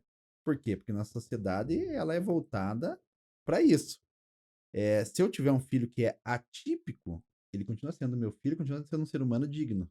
Mas então os primeiros que sofrem com capacitismo estrutural são os próprios pais, porque não passa pela nossa cabeça que a gente possa ter um filho com deficiência. E na verdade a gente pode, qualquer um tá sujeito, né? Então, e a gente precisa trabalhar, nunca julgar essa questão dos pais, esses medos que você falou, porque eles são reais. Eu sou Uhum. pai de 2 filhos, o mais velho não é autista, o mais novo também é autista. E a gente tem medos com os filhos, nunca julgar, mas a gente tem que desconstruir de novo, entender que é possível sim que o nosso filho tenha qualidade de vida, que ele seja feliz. Para isso, muitas vezes, a gente precisa ter acesso a coisas que são mais difíceis para a gente também, são mais caras, que nem sempre todo mundo tem condição. Então, de Exato. novo, levar em conta todas essas questões e não julgar o pai e a mãe porque eles estão passando por isso, mas ajudar os pais e as mães a ver que tem que trabalhar na gente também isso, né? Tem que trabalhar com os filhos, mas a gente tem que trabalhar na gente. E quando eu consigo trabalhar tudo isso, essas questões, aceitar, talvez eu consiga viver muito melhor com essa condição de existência do nosso filho. Tenho as pessoas com síndrome de Down, por exemplo, que têm uma luta muito mais longínqua do que os autistas, e muitas pessoas com síndrome de Down são autistas. É, numa pesquisa, numa entrevista que foi feita há um tempo atrás com as pessoas com síndrome de Down adultas, perguntava se elas eram felizes. Mais de 90% diziam que se sentiam felizes. Perguntava se elas se sentiam amadas pelos pais e pelos irmãos, familiares, e mais de 90 também por cento diz que sim, que se sentiam amadas, que eram felizes como eram. Eu acho que todo o objetivo de todo pai e toda mãe é que o filho seja feliz. E é muito Exato. fácil eu pensar, talvez, uma pessoa com síndrome de Down não vai ser feliz, porque é uma deficiência difícil também, que tem várias questões. A criança nasce, já tem que operar o coração e tal, e aquilo também quebra a idealização, desconstrói tudo, e daí chega lá na vida adulta e mais de 90% falam que são felizes. Daí, o que é mais importante? A condição em que a pessoa existe ou eu tenho um filho feliz, que vive uma vida feliz? E então, às vezes, a gente pensa em algo e não mira no que é mais importante para a pessoa, que é ter uma vida feliz, né? Então, é possível? É, nas deficiências é possível. A síndrome de Down nos mostra isso, que já vem há muito mais tempo nessa conscientização, na inclusão e tudo mais. O autismo está caminhando, está engatinhando, mas a gente está engatinhando de maneira bem veloz. Talvez daqui a pouco a gente já esteja correndo aí. Mas a gente vai chegar lá, a gente vai entender. As pessoas vão temer menos, eu acho, quanto maior for o entendimento. E temer menos não é desrespeitar as dificuldades. Eu sempre gosto de enfatizar isso. A gente não pode relativizar dificuldades, ou como o pessoal diz, romantizar o autismo, que tudo é lindo, que só um jeitinho diferente de ser. Não é. É uma condição que traz muitas dificuldades e a gente precisa dar valor, dar importância a essas dificuldades, porque se eu negar as dificuldades também, eu não consigo seguir uma vida que vai ter qualidade de vida, que vai ter autonomia e que vai ter felicidade. E até continuando ainda na questão da importância do diagnóstico, seja ele em qual idade for que ele venha, né, Fábio? Então, por exemplo, a gente vê muito a invalidação do diagnóstico quando ele chega na adolescência ou quando ele chega na vida adulta. Das pessoas dizendo, mas você chegou até aqui, você não viveu até aqui, qual a diferença que vai fazer na sua vida? Que ali você falou, né, que para os adultos a maioria é libertador. E eu digo, traz entendimento de muitas questões que a gente vive a vida inteira. Isso. Às vezes você vai sendo medicada a vida inteira por outras questões e não resolve nada. Por quê? Porque você não entendeu ainda o porquê que você se comporta daquela forma, porquê que você age daquela maneira, né? Entende o mundo diferente dos outros. Mas eu vejo uma invalidação muito grande. A gente já falou que profissionais, mesmo na área da pediatria, tem essa questão de invalidar, às vezes, as mães, os pais, mas quando a gente está falando de adulto, adolescente, parece que é muito pior. Muito. A gente vê isso quando aparece um famoso, né, que fala que é autista e começa os comentários: "Ah, agora tudo é autismo. Ah, agora todo mundo quer ser autista". E tem essa invalidação mesmo depois que você recebe o diagnóstico, né. As pessoas sempre me perguntam: "Fábio, mas, eh, adianta eu procurar um diagnóstico? Agora eu tô com 40 anos, com 30 anos, com 50 anos, adianta eu procurar? O que que vai adiantar eu procurar um diagnóstico?". Eu vejo assim, quando a pessoa chega para mim fazendo essa pergunta, primeiro, eu nunca vi ninguém buscar um diagnóstico, tá tudo legal na vida da pessoa, né. "Ah, tá tudo bem, mas eu vou lá no psiquiatra, no psicólogo, procurar um diagnóstico de autismo". Isso não existe. Sempre que você vai procurar um diagnóstico, é porque tem algo que tá te incomodando, te afetando. E aí quando eu tive o meu diagnóstico depois de adulto, ele me respondeu muitas coisas do meu passado que eu pensava que eu estava errado e que eu vi: "Olha, eu não estava tão errado assim". É porque eu funcionava daquela maneira e não era falta de vontade, não era preguiça, e às vezes isso é colocado na cabeça da gente. Então Uhum. eu pude entender muitas coisas do meu passado, eu pude entender muitas coisas do meu presente, que foi o motivo de por que eu fui buscar um diagnóstico. Por que coisas que eram fáceis para as outras pessoas, para mim eram muito difíceis. Coisas simples para as outras pessoas, como pegar um ônibus. As pessoas pegam um ônibus, conversam, e o ônibus pode estar lotado, ou pode estar vazio, pode ser barulhento ou não, e para elas ok. E para mim era difícil. Daí eu vejo assim, nossa, mas eu me considero uma pessoa que, né, tem uma boa, assim, autonomia, não tenho deficiência intelectual, então, né, assim, e para mim tem coisas que eram muito difíceis de fazer. E eu fui procurar um diagnóstico. Por que que para essas pessoas elas fazem com tranquilidade, é fácil, se muda o plano no meio do caminho para elas, sem problema. E para mim é difícil a ponto de eu não conseguir fazer. Então, me ajudou a entender coisas do meu presente quando eu tive essa resposta. Ó, é assim porque você existe de uma maneira diferente. E me ajudou com o meu futuro. Me ajudou a projetar o meu futuro, como que eu posso planejar para que eu consiga me sair melhor numa faculdade, no trabalho, me ajudou a me entender, a me respeitar melhor.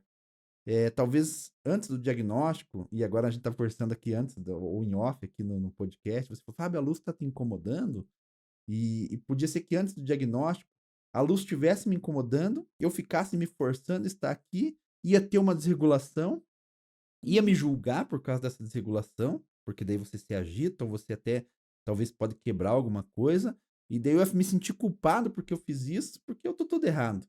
Hoje não, com o diagnóstico, você falou, Fábio, a luz está te incomodando? Eu falei, não, tá tranquilo. Eu não teria com autoconhecimento, isso o diagnóstico também traz, pudor nenhum de dizer para você, ó, vamos desligar essa luz, ou eu vou ter que sair um pouquinho porque a luz está me incomodando. Eu não teria esse pudor hoje. E é uma coisa que eu não faria sem o autoconhecimento. Então, o Uhum. diagnóstico ajuda a entender questões do passado, me ajuda a entender como está meu presente, para eu poder trabalhar melhor as questões dentro da minha vivência, e me ajuda a projetar como que eu posso ter um futuro melhor. Então, sempre, a qualquer tempo, o diagnóstico é importante. Quanto antes, melhor, porque você consegue dar esse caminho. Talvez muitas dificuldades que eu passei não precisava ter passado se eu tivesse uma resposta. Mas a qualquer tempo o diagnóstico vai ser positivo. Claro que pode ter esse tempo que até você aceitar. Eu já me questionei lá 20 anos atrás. Ah, mas por que que eu sou assim? Por que isso comigo? Tudo isso está dentro da nossa condição de existência, de você se entender e desse caminho para se entender. Mas agora sempre ele vai ajudar a você chegar num caminho mais simples, mais fácil, se respeitando e exigindo respeito. Porque eu exigir respeito da sociedade, do outro, também faz parte dessa construção social onde a diversidade vai ser respeitada.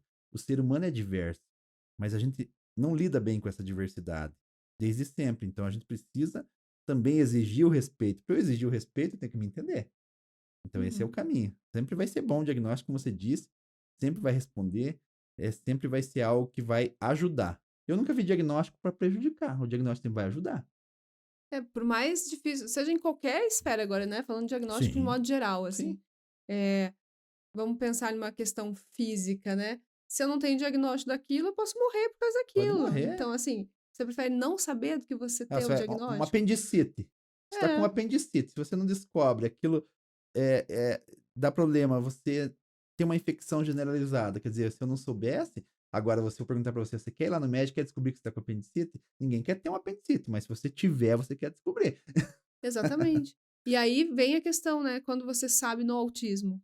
Ah, eu sou autista. Então, e eu sofro com determinadas questões. Então, agora eu sei quem eu procuro para lidar com essas questões. Isso. Ah, então, não era só a depressão, não era só a ansiedade. Então, vou fazer uma terapia, vou trazer autoconhecimento para eu saber lidar com as situações, se aquilo me incomoda. Se aquilo não me incomoda, mas os outros diziam que incomodava eles, eu vou pensar se realmente, né, eu Uhum. preciso realmente Isso. alterar minha forma de ser para agradar ou não. Então, é uma questão que daí você começa a trazer perguntas e respostas para você, né? Sim, e como a gente está falando aqui, no seu caso, que é mulher, para mulher isso acaba sendo muito mais agravante. Pesquisas recentes nos mostram que a mulher, ela mascara muito mais as questões do autismo. Agora, ela não mascara conscientemente para poder parecer típica. Ela mascara como se fosse uma artimanha de defesa. Só que isso tem um custo, tem um preço. Uhum. E isso traz um sofrimento muito maior. E ela mascarar bem, além de ter mais gente invalidando daí porque ela mascarou bem, não quer dizer que ela está vivendo bem dentro daquele mascaramento. E até perceber isso conscientemente, às vezes vai precisar da ajuda de um profissional. Porque você não pensa. Os homens também mascaram, as mulheres muito melhor e muito mais. Mas você não pensa, ó, conscientemente a gente não pensa assim, ó, eu vou me comportar dessa maneira que é para o grupo me aceitar. Isso não é pensado conscientemente, mas você acaba fazendo. E quando você faz isso, tem um preço. E muitas vezes esse preço é muito alto e acaba dificultando a vida, trazendo outras questões, como você disse, depressão e outras questões de transtornos psiquiátricos que afetam a qualidade de vida. Então, você ter esse autoconhecimento evita até com o que você falou aí. Talvez eu não precise mascarar aqui, talvez eu não precise mudar o meu jeito de ser. Ah, quem for meu amigo vai me aceitar dessa maneira. E às vezes meu amigo saber que eu sou assim porque existe um motivo para eu ser assim, também vai ajudar ele a me entender. Uhum. Ah, o Fábio de vez em quando ele se chacoalha, mas é porque ele é autista e ok. Agora, você não saber, ó, que esquisito, o Fábio fica se chacoalhando lá, por que que ele faz isso? Ó, que esquisito, vamos, né? Então, até ter um amigo saber, quem vive no seu meio social, saber que existe uma maneira, um motivo para você se comportar dessa maneira, ajuda na aceitação dos outros também. Então, isso tudo vai auxiliar quando você tem a resposta. Qual que é a resposta? O diagnóstico. E eu vejo também que tem uma questão até, por exemplo, se o Elon Musk, quando foi lá e fala que ele é autista, você quase não vê ninguém validando o Elon Musk porque ele é Isso. autista. Aí, se você chega ali e fala, eu sou autista, e eu acho que também tem uma questão, né, não sei se é de onde você está inserido, né, do conhecimento que tem ou de quem você é, assim, tipo, vem uma invalidação maior ou menor, sabe? Eu acho que existem dentro da sociedade existem alguns grupos que têm um argumento de autoridade maior, isso pelo contexto social mesmo, né? Então, por exemplo, se um médico ele fala que ele revela que ele é autista, provavelmente as pessoas não vão invalidar porque eles têm um argumento de autoridade. Ah, ele não vai estar falando sem saber. Às vezes aquela dona de casa fala, Isso, acho que é isso que eu queria. as pessoas questionam. E tem questões muito curiosas, né? Sabe que o assunto que teve nos últimos tempos aí foi. Eu não acompanho o Danilo Gentili, mas ele Ah, falou que ele teve o diagnóstico lá. E veja que curioso, e eu não estou julgando, não estou comentando o caso do Danilo Gentili, até porque quem tem que se preocupar com a condição dele é ele. Mas ele falou uma coisa que chama muito atenção minha. Ele estava, segundo o pessoal pôs os vídeos lá, ele falou: eu também tive o diagnóstico. Ele está falando com a Amanda, que é uma mulher autista, e ele falou assim: eu também tive o diagnóstico de autismo, mas eu acho que não precisa procurar nada, eu acho que não precisa fazer terapia, eu acho que não precisa fazer nada. Ele falou mais ou menos assim, não exatamente assim, mas mais ou menos assim. Porque não me incomoda, nunca me atrapalhou, só me trouxe vantagem. Aí eu penso, foi aquilo que eu falei agora há pouco. Você vai em algum médico, em algum psicólogo, não sei quem fez o diagnóstico dele, e chega lá e fala assim: ó, doutor, eu vim aqui porque eu só tenho vantagem na vida e vim aqui para ver o que é isso. Não, se ele foi buscar um diagnóstico, e eu tô conjecturando aqui, é porque tinha alguma coisa incomodando. Você já viu alguém ir buscar um diagnóstico que tá tudo ok? Então você vê que é uma autonegação ali, não, mas eu acho que não precisa de nada, nunca me afetou. Se nunca afetou, por que eu vou buscar um diagnóstico? Então não existe isso, eu nunca vi isso acontecer. Ó, é, doutor, tô tudo bem aqui, mas eu vim procurar um diagnóstico. Eu nunca vi. eu vi o vídeo dele e eu até fiquei pensando, eu não entendi o contexto, daí aí que tá, né? Que acho que ele Uhum. não deu os detalhes ali Não, pra eu gente, não ficou acho que muito não. confuso, assim. Mas ele falou, eu fiz uns testes Uhum. e aí eu precisava voltar lá pra fazer mais uns testes, né? Então, assim, eu não sei se ele fez uma avaliação Eu neuropsicológica, se sei. alguém. Você não vai fazer uma avaliação neuropsicológica, uns testes, se ninguém te pede pra fazer os testes, né? Se você Isso. já não foi antes e pediu, assim. E você não vai buscar também, né? Você chegar no psicólogo, ou não sei, o neuropsicólogo, ou psiquiatra, ou neurologista. Senta na frente lá e fala: e aí, o que te trouxe aqui? Nada. O que te incomoda? Nada. Tá tudo bom Ah, na então vamos vida. fazer um diagnóstico? Não. Então, se foi buscar, e eu tô falando aqui o Danilo Gentili foi um exemplo de uma pessoa conhecida, mas qualquer pessoa que vai buscar algo, vai porque está lhe afetando ou lhe incomodando. Senão a pessoa não vai buscar. Então, como assim? Eu tive um diagnóstico, bateram na porta dele, tac, tac, ó, vim aqui fazer um diagnóstico seu. Ah, eu não quero porque não me incomoda. Não, vamos fazer mesmo assim, isso não existe. Então, você vê que ali tem uma questão que às vezes, talvez ele mesmo não tenha entendido, talvez ele ache isso mesmo, talvez sempre fique achando, porque tem uma condição socioeconômica boa, também tem acesso, tem um argumento de autoridade por ser uma pessoa pública e ser um apresentador, e ali a gente tem que entender que daí é 0,01% do estereótipo da população. Você falou o Elon Musk, é outro. O Elon Musk talvez ele não enfrente barreira nenhuma, porque pela condição que ele exerce de bilionário, talvez as coisas sejam da maneira que ele quer. Se ele quiser comprar tal coisa, se ele quiser estar em tal lugar, até se ele quiser ser mais excêntrico, ninguém vai estranhar ele sendo excêntrico. Recebe a palavra excêntrica, não, Exato. não, Então, se ele chegar no ambiente e falar assim: não, não, esse ambiente tá muito ruim, eu vou sair porque tá me incomodando. As pessoas falam: nossa, que excêntrico que é ele. Mas ele é 0,01% da população. Agora, uma pessoa comum do dia a dia que chega aqui no seu local de trabalho e fala assim: ó, essa luz tá me incomodando, talvez ela seja julgada. Mas a questão que eu queria chegar é que ninguém vai buscar um diagnóstico se tá tudo ok na vida, se não tem nada incomodando. Então a pessoa fala assim: mas nunca me afetou, só me trouxe vantagens. Ou não é autismo, porque para ser autismo tem que trazer dificuldades. isso que é bem importante a gente Isso falar, faz né? parte dos Tem prejuízo critérios na sua vida, diagnósticos. né? faz parte dos critérios diagnósticos. Para ser autismo, tem que trazer prejuízo, tem que trazer dificuldades. Não tem como ser autismo e trazer só vantagens, porque é uma condição de existência que traz dificuldades, que daí é aquela parte do transtorno que eu falei. Então não existe o autismo que só traz vantagens. Então, se a pessoa foi buscar, é porque está sentindo essas dificuldades em algum momento, senão não buscaria o diagnóstico. Agora, se só trouxe vantagem, então aí ou não é autismo, está equivocado, ou a pessoa está negando, né? Ah, não, para mim tá tudo bem, só trouxe felicidade, só trouxe vantagens. Aí pode ser também, como às vezes o pai e a mãe negam, a própria pessoa nega. Eu falei, eu neguei quando eu tive o meu, mas não neguei porque eu falei assim, ah, não pode ser autismo. Eu neguei porque eu não conhecia o autismo, pensei, não, mas isso aí que ele tá falando não bate. Isso é uma coisa bem importante da gente entender, e às vezes as pessoas quando vão num profissional médico, até psicólogo, elas têm um pudor de discordar daquele profissional. Então é Hum. importantíssimo entender que o diagnóstico sempre tem que responder à pessoa que está buscando, para o pai, para a mãe, para a pessoa.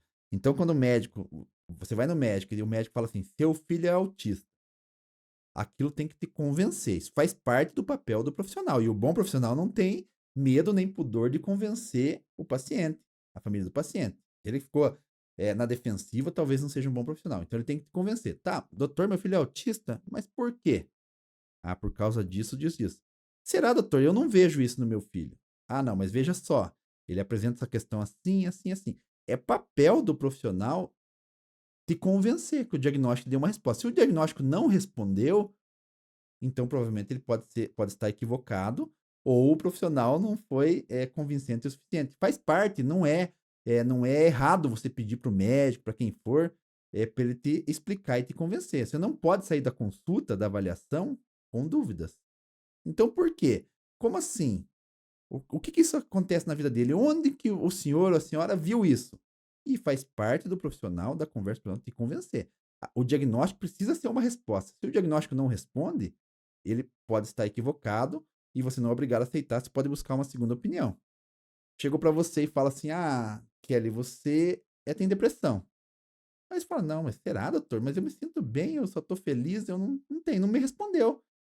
Por que eu tenho depressão? Ah, porque veja, depressão não é que você não pode estar rindo, que você não pode. Depressão é assim, você sendo dessa maneira e tal. Você fala, ah, agora fez sentido. Ou não, não fez sentido. O diagnóstico precisa responder à própria pessoa que está sendo diagnosticada. Isso é muito importante as pessoas entenderem. Não tenham medo de fazer, de perguntar, de fazer com que o profissional explique, para que vocês possam sair sem dúvida e entender aquilo que está sendo colocado. Faz parte da relação médico-paciente, psicólogo-paciente, esse entendimento. O profissional tem que saber chegar na linguagem que a pessoa entenda e saber explicar a pessoa. Porque não é porque o profissional falou que tá certo e não é porque ele falou que a gente tem que aceitar. Isso é muito importante. Eu lembro que eu entrevistei alguém e a médica perguntou assim: ah, eu acho que é autismo, o que que você acha? Tipo, daí você vai ficar mais na dúvida, né? A Sim. gente tá procurando que o médico me responda, né? Ou uma outra vez também fui e falaram: ah, eu acho que precisa de uma cirurgia. O que que você acha? Você que tem que me falar, né? Você tem que me falar que você acha que precisa e por que você acha. Aí eu posso até Exato, opinar, não, prefiro não fazer, exato. né? Ó, doutor, se eu não fizer a cirurgia, qual é o risco? Ah, se não fizer, pode ser que amanhã depois você tenha um infarto e caia duro ali. Mas pode ser que você viva mais 10 anos. Quais que são as chances de você viver mais 10 anos e você cair duro? Aí, dentro daquilo, você vai é, responder. Ah, então eu prefiro operar, eu prefiro não operar. Mas agora a pessoa, de novo, tem que te convencer a te explicar. O que, que é o benefício de operar? O que, que é o risco de operar? O que, que é o benefício de não operar? Quais são os riscos de não operar? Assim, por qualquer diagnóstico, o profissional tem a obrigação de te responder. Não é o que você acha, não é achar, não é supor. É dessa maneira por causa disso, disso e disso. A partir daí, a pessoa consegue tirar suas conclusões. Então, isso é qualquer consulta médico-paciente, psicólogo-paciente, faz parte dessa relação e às vezes pelo próprio argumento de autoridade. Ah, se o doutor falou, então tá. Não. A pessoa que tá, o alvo, o foco é você. Quem é o paciente, é importante ali é você. Ele falou: ah, seu filho tem dificuldade de atenção compartilhada. Daí você fala: tá, mas o que que é isso? Eu preciso entender o que é isso, para entender por que que meu filho tem isso. E o que que é essa atenção compartilhada. Porque se não for assim, você nem consegue fazer uma avaliação boa. Você imaginou um profissional chegar e perguntar assim: seu filho tem dificuldade de atenção compartilhada para o pai e para a mãe? O pai e a mãe não sabem nem responder. Seu filho teve dificuldade de comunicação? Aí você fala: não, meu filho fala desde os 8 meses de idade. Quer dizer, ele teve lá, sei lá, uma hiperlexia ou escrevia desde os 8 meses. Ah, mas o que ele fala? Ah, ele repete tudo que a gente fala. Quer dizer, ele não se comunicava, repetia. Se o profissional não souber chegar na pessoa e explicar, a avaliação não será bem feita e não será eficaz. Então, a gente precisa ter esse entendimento. O bom profissional, ele sabe chegar no paciente, né?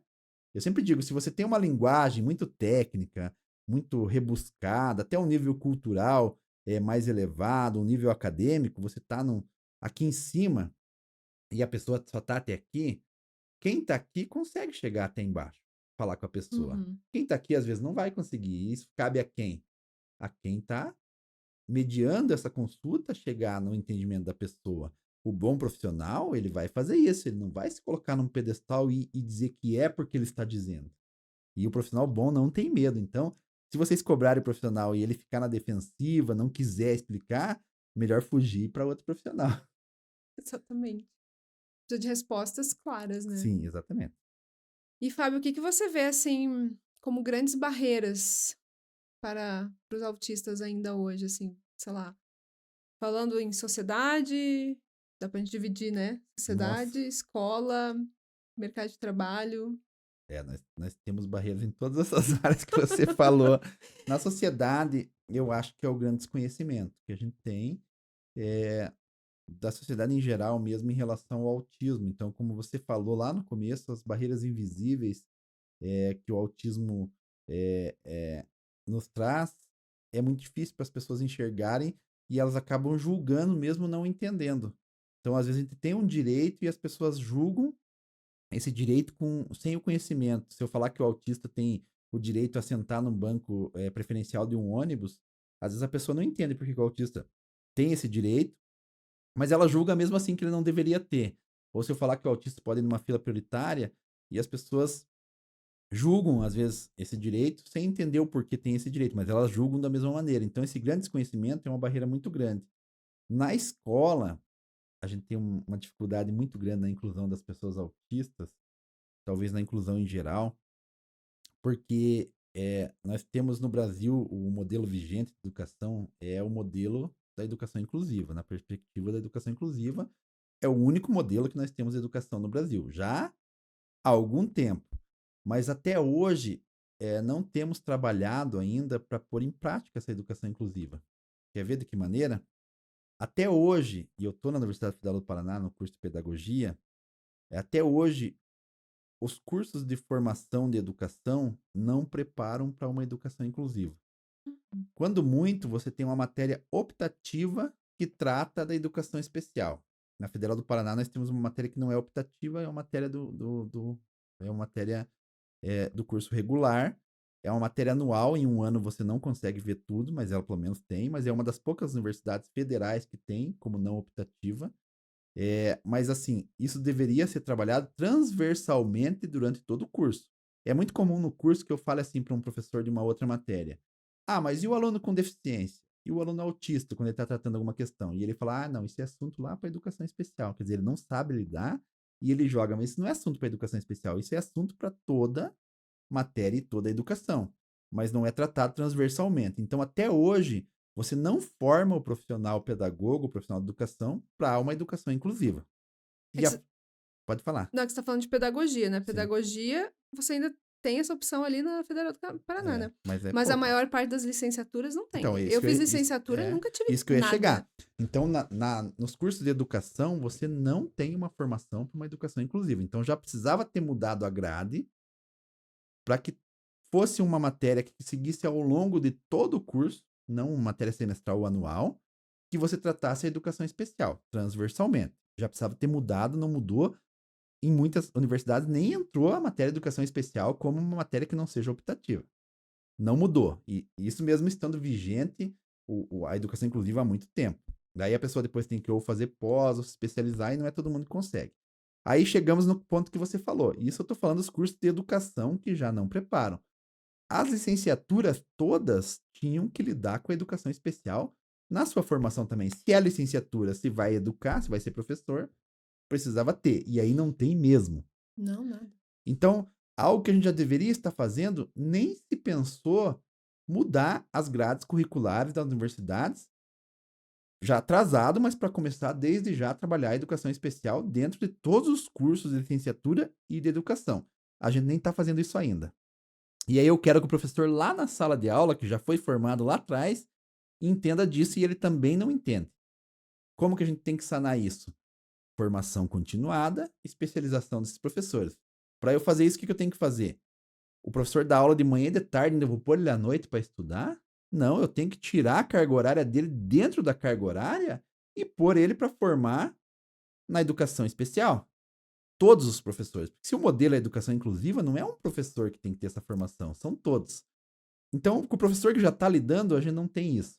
Com o professor que está se formando a cada ano, ainda a gente não tem isso. E eu pergunto, por que, se o modelo de educação inclusiva já está vigente há tanto tempo, por que não se pensou em mudar a base curricular até hoje? Por que não estamos fazendo nada?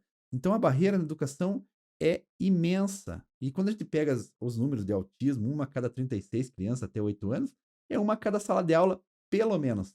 Pelo menos a gente já Então, tá vendo 2, 3, na 2, 3. verdade, né, E Fábio? por que não mudou o pensamento da formação dos profissionais? Já que os que já estão formados é muito mais difícil, mas ainda assim a gente tem trabalhado. Os profissionais têm interesse, eu vejo isso, porque eles vão atrás, eles que sofrem lá na sala. Aí às vezes a gente ouve falar assim: ah, não, a inclusão não dá certo. E a gente só julga. Como não dá certo? Tem que incluir. Mas para aquele profissional não está dando certo, porque ele não tem ferramenta para trabalhar com aquele aluno. Sem as ferramentas corretas, a gente não consegue fazer a obra correta. Então, só que até hoje não mudou. Se eu entrar ano que vem em pedagogia, os alunos que entrarem ano que vem em pedagogia vão continuar não tendo essa formação. Os alunos que entrarem daqui a 5 anos na licenciatura vão continuar não tendo essa formação. A gente tem que mudar hoje a base curricular, trabalhar isso transversalmente na formação. E aí, quando eu falo tudo isso, a gente chega no próximo ponto que você citou: mercado de trabalho. As pessoas autistas, com deficiência em geral, continuam tendo menos especialização, formação do que as pessoas sem deficiência, que as pessoas que não são autistas. Porque você enfrentando todas as barreiras no ensino, é muito difícil você chegar lá. Hoje, felizmente, tem chegado muito mais. Eu estou na Universidade Federal do Paraná, sou cofundador do coletivo de alunos autistas da Universidade Federal do Paraná. Nós estamos com mais de 160 alunos, pouco mais de um ano de fundação do coletivo. Então, em todos os cursos tem alunos autistas, mas ainda a gente está falando de autistas nível 1 de suporte, quando muito nível 2. Porque a própria inserção no ensino superior não é pensado para pessoas com deficiência. O próprio vestibular já é excludente e nós estamos tirando uma parcela aí de autistas nível 3 que às vezes não tem acesso.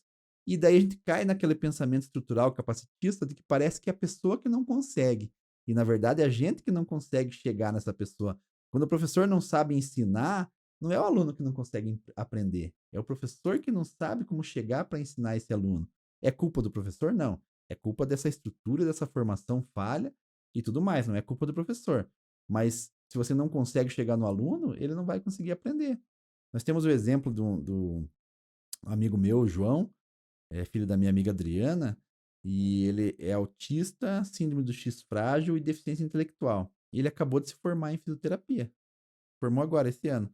Ou seja, ele teve as manobras de acessibilidade, foi incluído e conseguiu se formar. Não é porque ele não tinha incapacidade, é porque o ensino não chegava. Quando chegou, ele se formou. Então, é possível? É. Para isso, nós temos que mudar estruturas. Eu estou falando muito aqui ao longo do nosso episódio das nossas estruturas que são falhas. Na educação é muito falha a nossa estrutura, porque ainda hoje a educação, a formação do educador, do professor, não é pensada para a inclusão. Mas exige-se que o modelo da educação no Brasil seja inclusivo. Só exigir é fácil. Pôr em prática precisa de trabalho e precisa começar hoje. Já devia ter começado há muito tempo. E a gente nem está pensando em fazer isso ainda. Ô, Fábio, e você tá falando, né? A gente tá falando aqui. É, aí, falta estrutura para esse professor, né? Tipo, base mesmo. É, e eu vejo que. Então, os professores de pedagogia geralmente são aqueles que vão acompanhar as crianças ali até o quinto ano, né? Quando vai já para o sexto ano, que é o ensino fundamental 2, a gente já vê uma ruptura disso de ter para criança autista, né? Para qualquer deficiência, eu acho. Uhum. já é maior essa ruptura dentro da escola. Porque aí você já não tem um professor que mais perto dessa criança. São vários professores, entra e Sim. sai. E aí, quando a gente vai pro ensino médio, pior, e faculdade parece que É. ninguém dá bola, né? A questão é, eu estou na universidade agora, como eu falei, do coletivo de alunos autistas, nós temos alunos de todos os cursos e é muito difícil no ensino superior, como você bem falou. Quando chega lá, é, lá os professores é um fenômeno novo. Isso tem o lado positivo, que é a questão, como eu disse, a gente está caminhando para frente na inclusão. Como está melhorando a inclusão nas escolas, a gente está conseguindo com que esses alunos cheguem no ensino superior. Chegando no ensino superior, isso é um fenômeno muito novo e eles não sabem o que fazer. Realmente não sabem o que fazer. Muitos não querem fazer. Isso a gente enfrenta todos os dias. Eu estou falando aqui da nossa realidade na Universidade Federal do Paraná. E falta, eu acho que um pensamento institucional inclusivo. A inclusão, e agora estou falando do ensino superior especificamente, mas talvez seja um pouco assim em todos os níveis, talvez menos, como você falou, na pedagogia, depois vai piorando, mas no ensino superior a inclusão depende muito de indivíduos. Existe Uhum. aquele professor que é inclusivo, que trabalha em prol da inclusão. Na federal nós temos muitos assim, são maravilhosos. E existe aquele professor que não quer, não faz e deixa claro que ele não quer e que não vai fazer.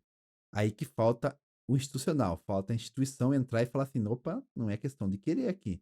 Inclusão é direito, inclusive no ensino superior. Se você não quer, tchau, porque hoje em dia o modelo que nós temos é o inclusivo, não interessa como você era há 10 anos atrás, há 20 anos atrás, há 40 anos atrás. Hoje em dia você precisa incluir, inclusão é um direito do aluno e é um dever do professor. E eu não vejo isso acontecendo na Universidade Federal do Paraná, pelo menos. Quando acontece algo de um professor se negar a fazer uma manobra de acessibilidade, se negar a fazer uma adaptação curricular, não existe alguém ou a instituição falando assim, não, tem que fazer. Não existe. Eu já presenciei casos onde um professor se negou veementemente a simplesmente deixar com que o aluno fizesse a prova numa sala separada, que é uma manobra de acessibilidade muito pertinente, não é nada fora de contexto. Na nossa lei diz assim, que a acessibilidade tem que ser razoável, né? Isso está na nossa lei. Não tem nada de não razoável você não fazer a prova numa sala separada. E o professor se negou porque ele falou que ele achava um absurdo ele ter que se adaptar ao aluno com essas palavras. Ele se negou num grupo onde estavam todos os outros professores e onde estava a coordenação do curso. E nenhum professor levantou e falou: opa, não é assim, não é como você quer, você precisa fazer a adaptação, porque é direito. A coordenação do curso em nenhum momento falou assim: não, mas ó, você pode até achar isso, mas você tem que fazer. Ninguém se levantou, ninguém estranhou. Só quem se levantou foi os alunos do coletivo, quer dizer, as próprias pessoas com deficiência tendo que brigar por algo que já é direito, e não houve uma força institucional para auxiliar. O professor falou sem pudor nenhum, não houve estranhamento de nenhum colega, talvez houve, mas ninguém se colocou, e principalmente a coordenação do curso também não se colocou. Então, a gente depende de pessoas boas para fazer a inclusão. E a inclusão não deveria depender de um indivíduo ou outro. A inclusão tem que ser, por, por força da palavra mesmo, a inclusão tem que ser coletiva. Todo mundo tem que trabalhar em prol da inclusão. Se alguém não trabalha, essa pessoa tem que se adequar ao que a gente vive hoje, modelo de educação inclusiva. E no ensino superior os direitos não cessam, ainda assim você continua tendo os direitos à inclusão no ensino superior. Mas a gente não vê isso. É muito difícil dentro do ensino superior. E eu estou falando não da minha realidade apenas, mas ali de pelo menos 160 alunos que estão ali inseridos e que passam por essas dificuldades no dia a dia. Esse dia uma aluna falou uma frase muito forte, uma aluna da medicina, autista, e ela falou uma frase muito forte e muito verdadeira e muito doída também.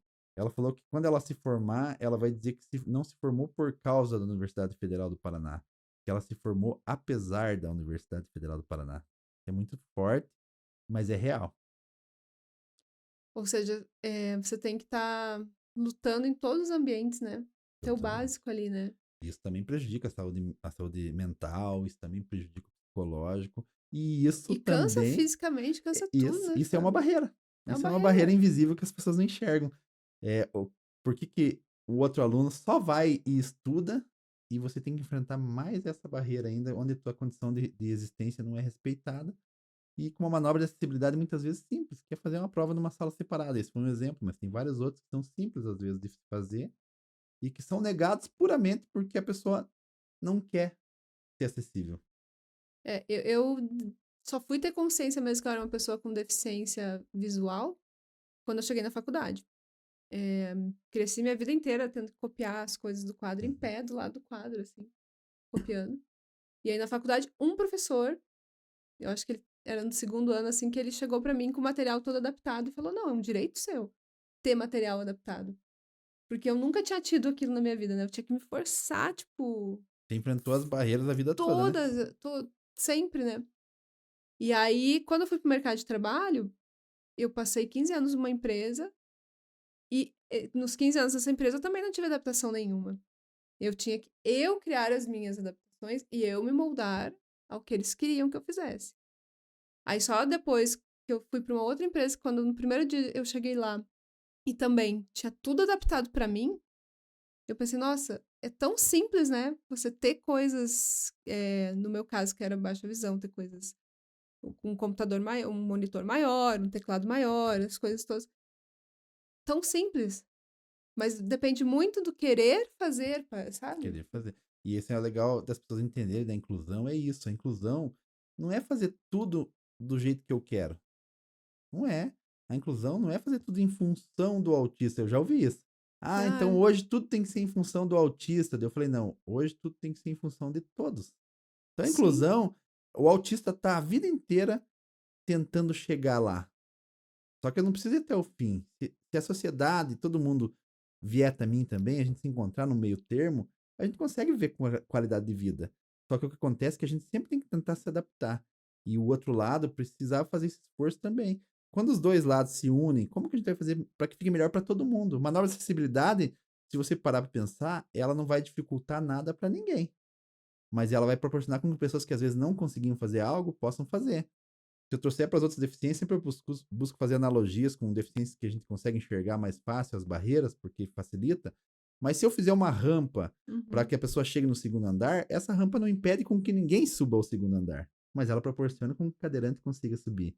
Então a rampa ela não está tirando de ninguém, ela está tornando acessível a todos. E assim é a inclusão, é tornar o mundo em função de todos e não em um em detrimento a outros. Então quando eu penso em um direito, é para tentar transpor uma barreira. Muitas vezes esse direito não vai eliminar essas barreiras. Ele vai minimizar e vai tentar transpor. E nem sempre vai conseguir. E daí a gente entra no que a gente diz que é razoável. Não tem que ser tudo a maneira que eu quero.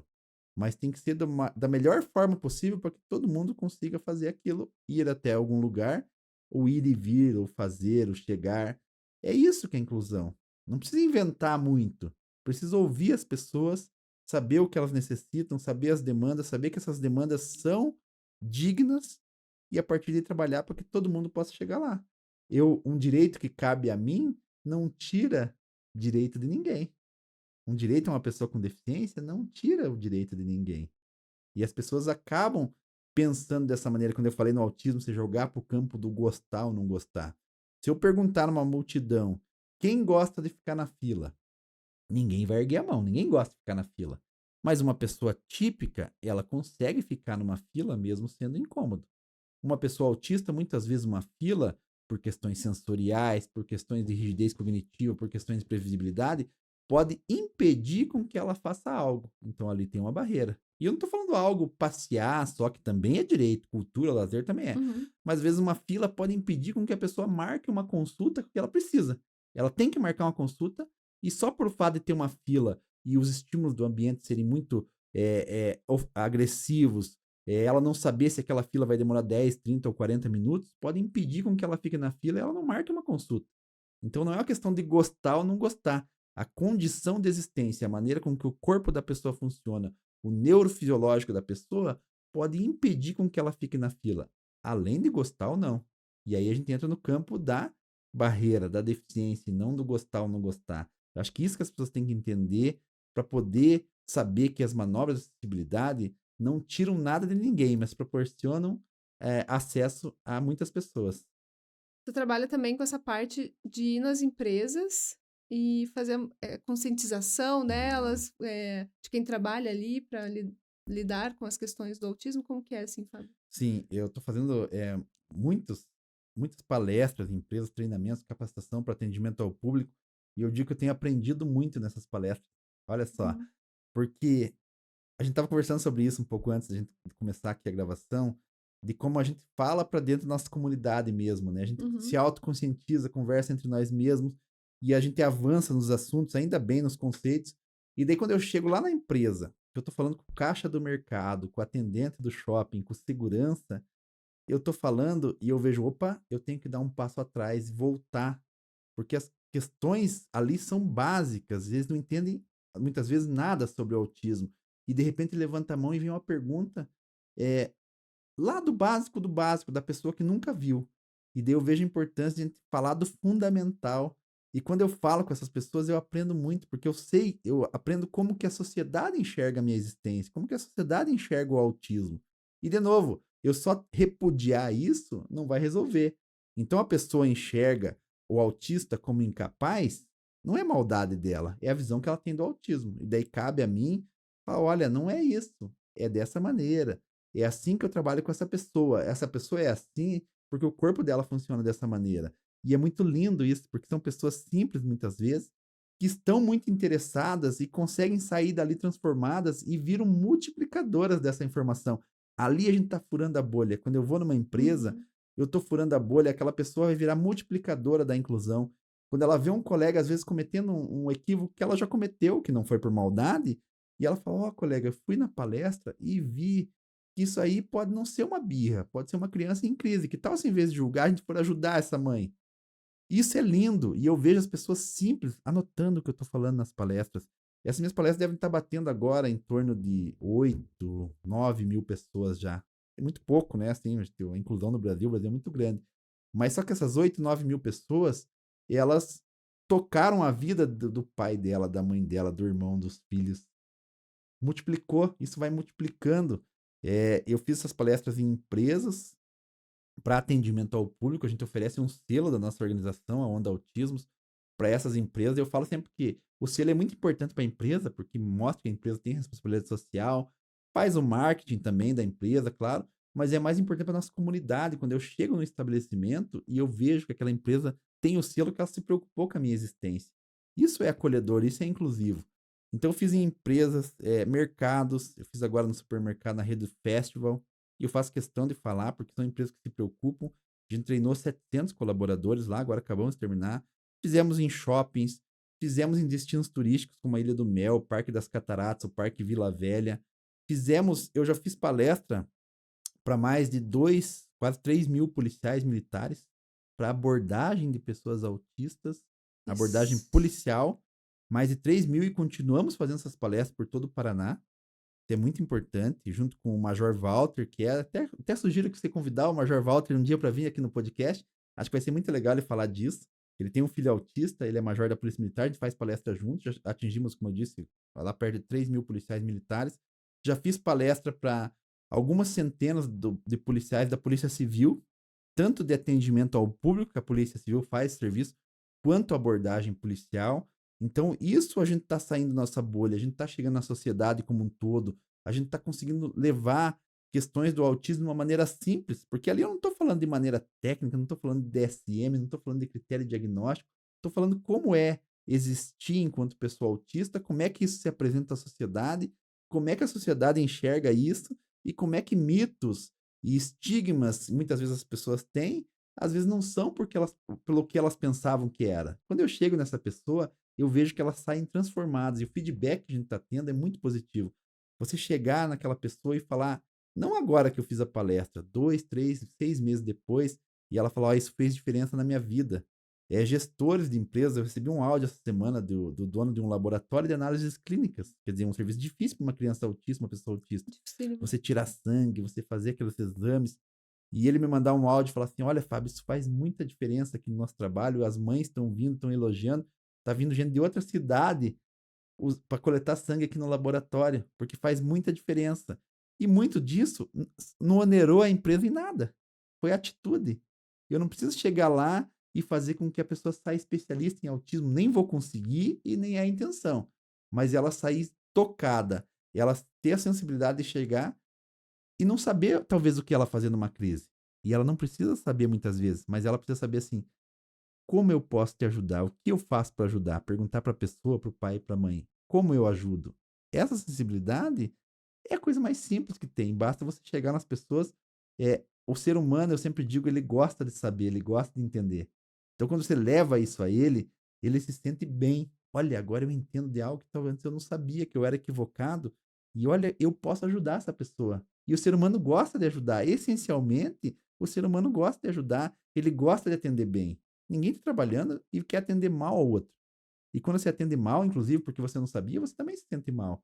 Então, isso eu tenho visto na prática, as pessoas saindo de lá transformadas, saindo bem, as empresas que já fizeram a capacitação repetindo em outros anos, e a empresa que me procura agora. No começo eu procurava as empresas, e a princípio eu estava oferecendo um serviço que elas não queriam ou não sabiam para que servia. Hoje as empresas me procuram, e empresas que já fizeram procurando de novo, porque eles viram a diferença que isso está fazendo na prática do trabalho deles, nos colaboradores que trabalham para eles, e a diferença que faz com os clientes. Então, acho que o grande ganho desse nosso treinamento é furar essa bolha. A inclusão social sendo levada para pessoas que muitas vezes não vivenciam o autismo, ou que vivenciam de fora. Elas atendem a pessoa autista. Como eu disse, não tem mais como fugir. No seu estabelecimento, na sua loja, no shopping, vai ter pessoa autista. Se eu souber atender essa pessoa bem, essa pessoa vai voltar e eu também vou me sentir bem. Então, às vezes, são demandas que elas já têm e que não sabiam como lidar e que agora a gente está chegando lá. Então, acho que esse é o grande ganho dessa formação, a gente conseguir levar conscientização social para pessoas que não vivem essa realidade no dia a dia, mas que têm isso na vivência profissional, às vezes até em casa. Muito comum que a gente saia dessas palestras, as pessoas falam assim: ah, eu tenho um sobrinho que é autista e que às vezes saiu um pouco do convívio da família, porque as pessoas acabam excluindo um pouco quando tem aquela É. diferença, né? E ela começa a entender melhor e vai visitar o irmão que tem o sobrinho, o filho autista. Então, eu acho que o ganho que eu tô tendo me traz uma grandeza de aprendizado mesmo. Eu tô aprendendo muito nessas palestras e tô conseguindo passar informações também. Então, acho que tá sendo muito gratificante esse nosso trabalho do selo da empresa amiga da pessoa autista. Tem que buscar em todos os estabelecimentos hospitalares também, viu, Fábio? Estamos Médicos. fazendo isso. Nós estamos fazendo isso. Porque Ó, que legal. deixa eu falar, outro dia a gente foi num pronto atendimento e aí eu falei, ah, ele é autista. Ah, não, aqui a gente não tem fila preferencial. As pessoas Eu, não tipo, sabem, né? Eles pensam tá, que é uma opção, né?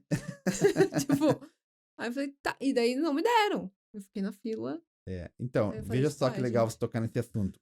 Essa projeto da empresa amiga da pessoa autista, a gente está estendendo ele para os ambientes hospitalares, justamente. Já fizemos até um projeto piloto nas UPAs e unidades de saúde de Piraquara, Uhum. porque o autista, as pessoas pensam que o autista vai no serviço de saúde só para tratar o autismo.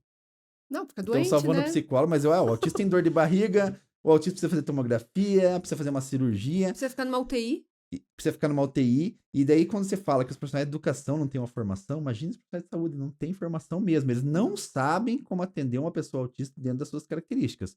E a gente está construindo também essa capacitação para levar o serviço de saúde.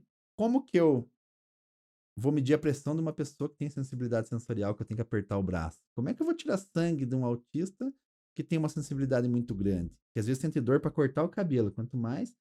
Como é que eu levo uma pessoa autista, uma criança, pro centro cirúrgico, que aquilo é um ambiente que ela nunca viu na vida? Como que eu dou previsibilidade a isso? Então a gente está levando esses treinamentos ao serviço de saúde para que eles possam aprender a atender as pessoas autistas. Eu trabalho no hospital. Eu trabalho na enfermagem há mais de 20 anos e eu estou trabalhando no setor de eletrocardiograma agora. Eu faço eletrocardiograma.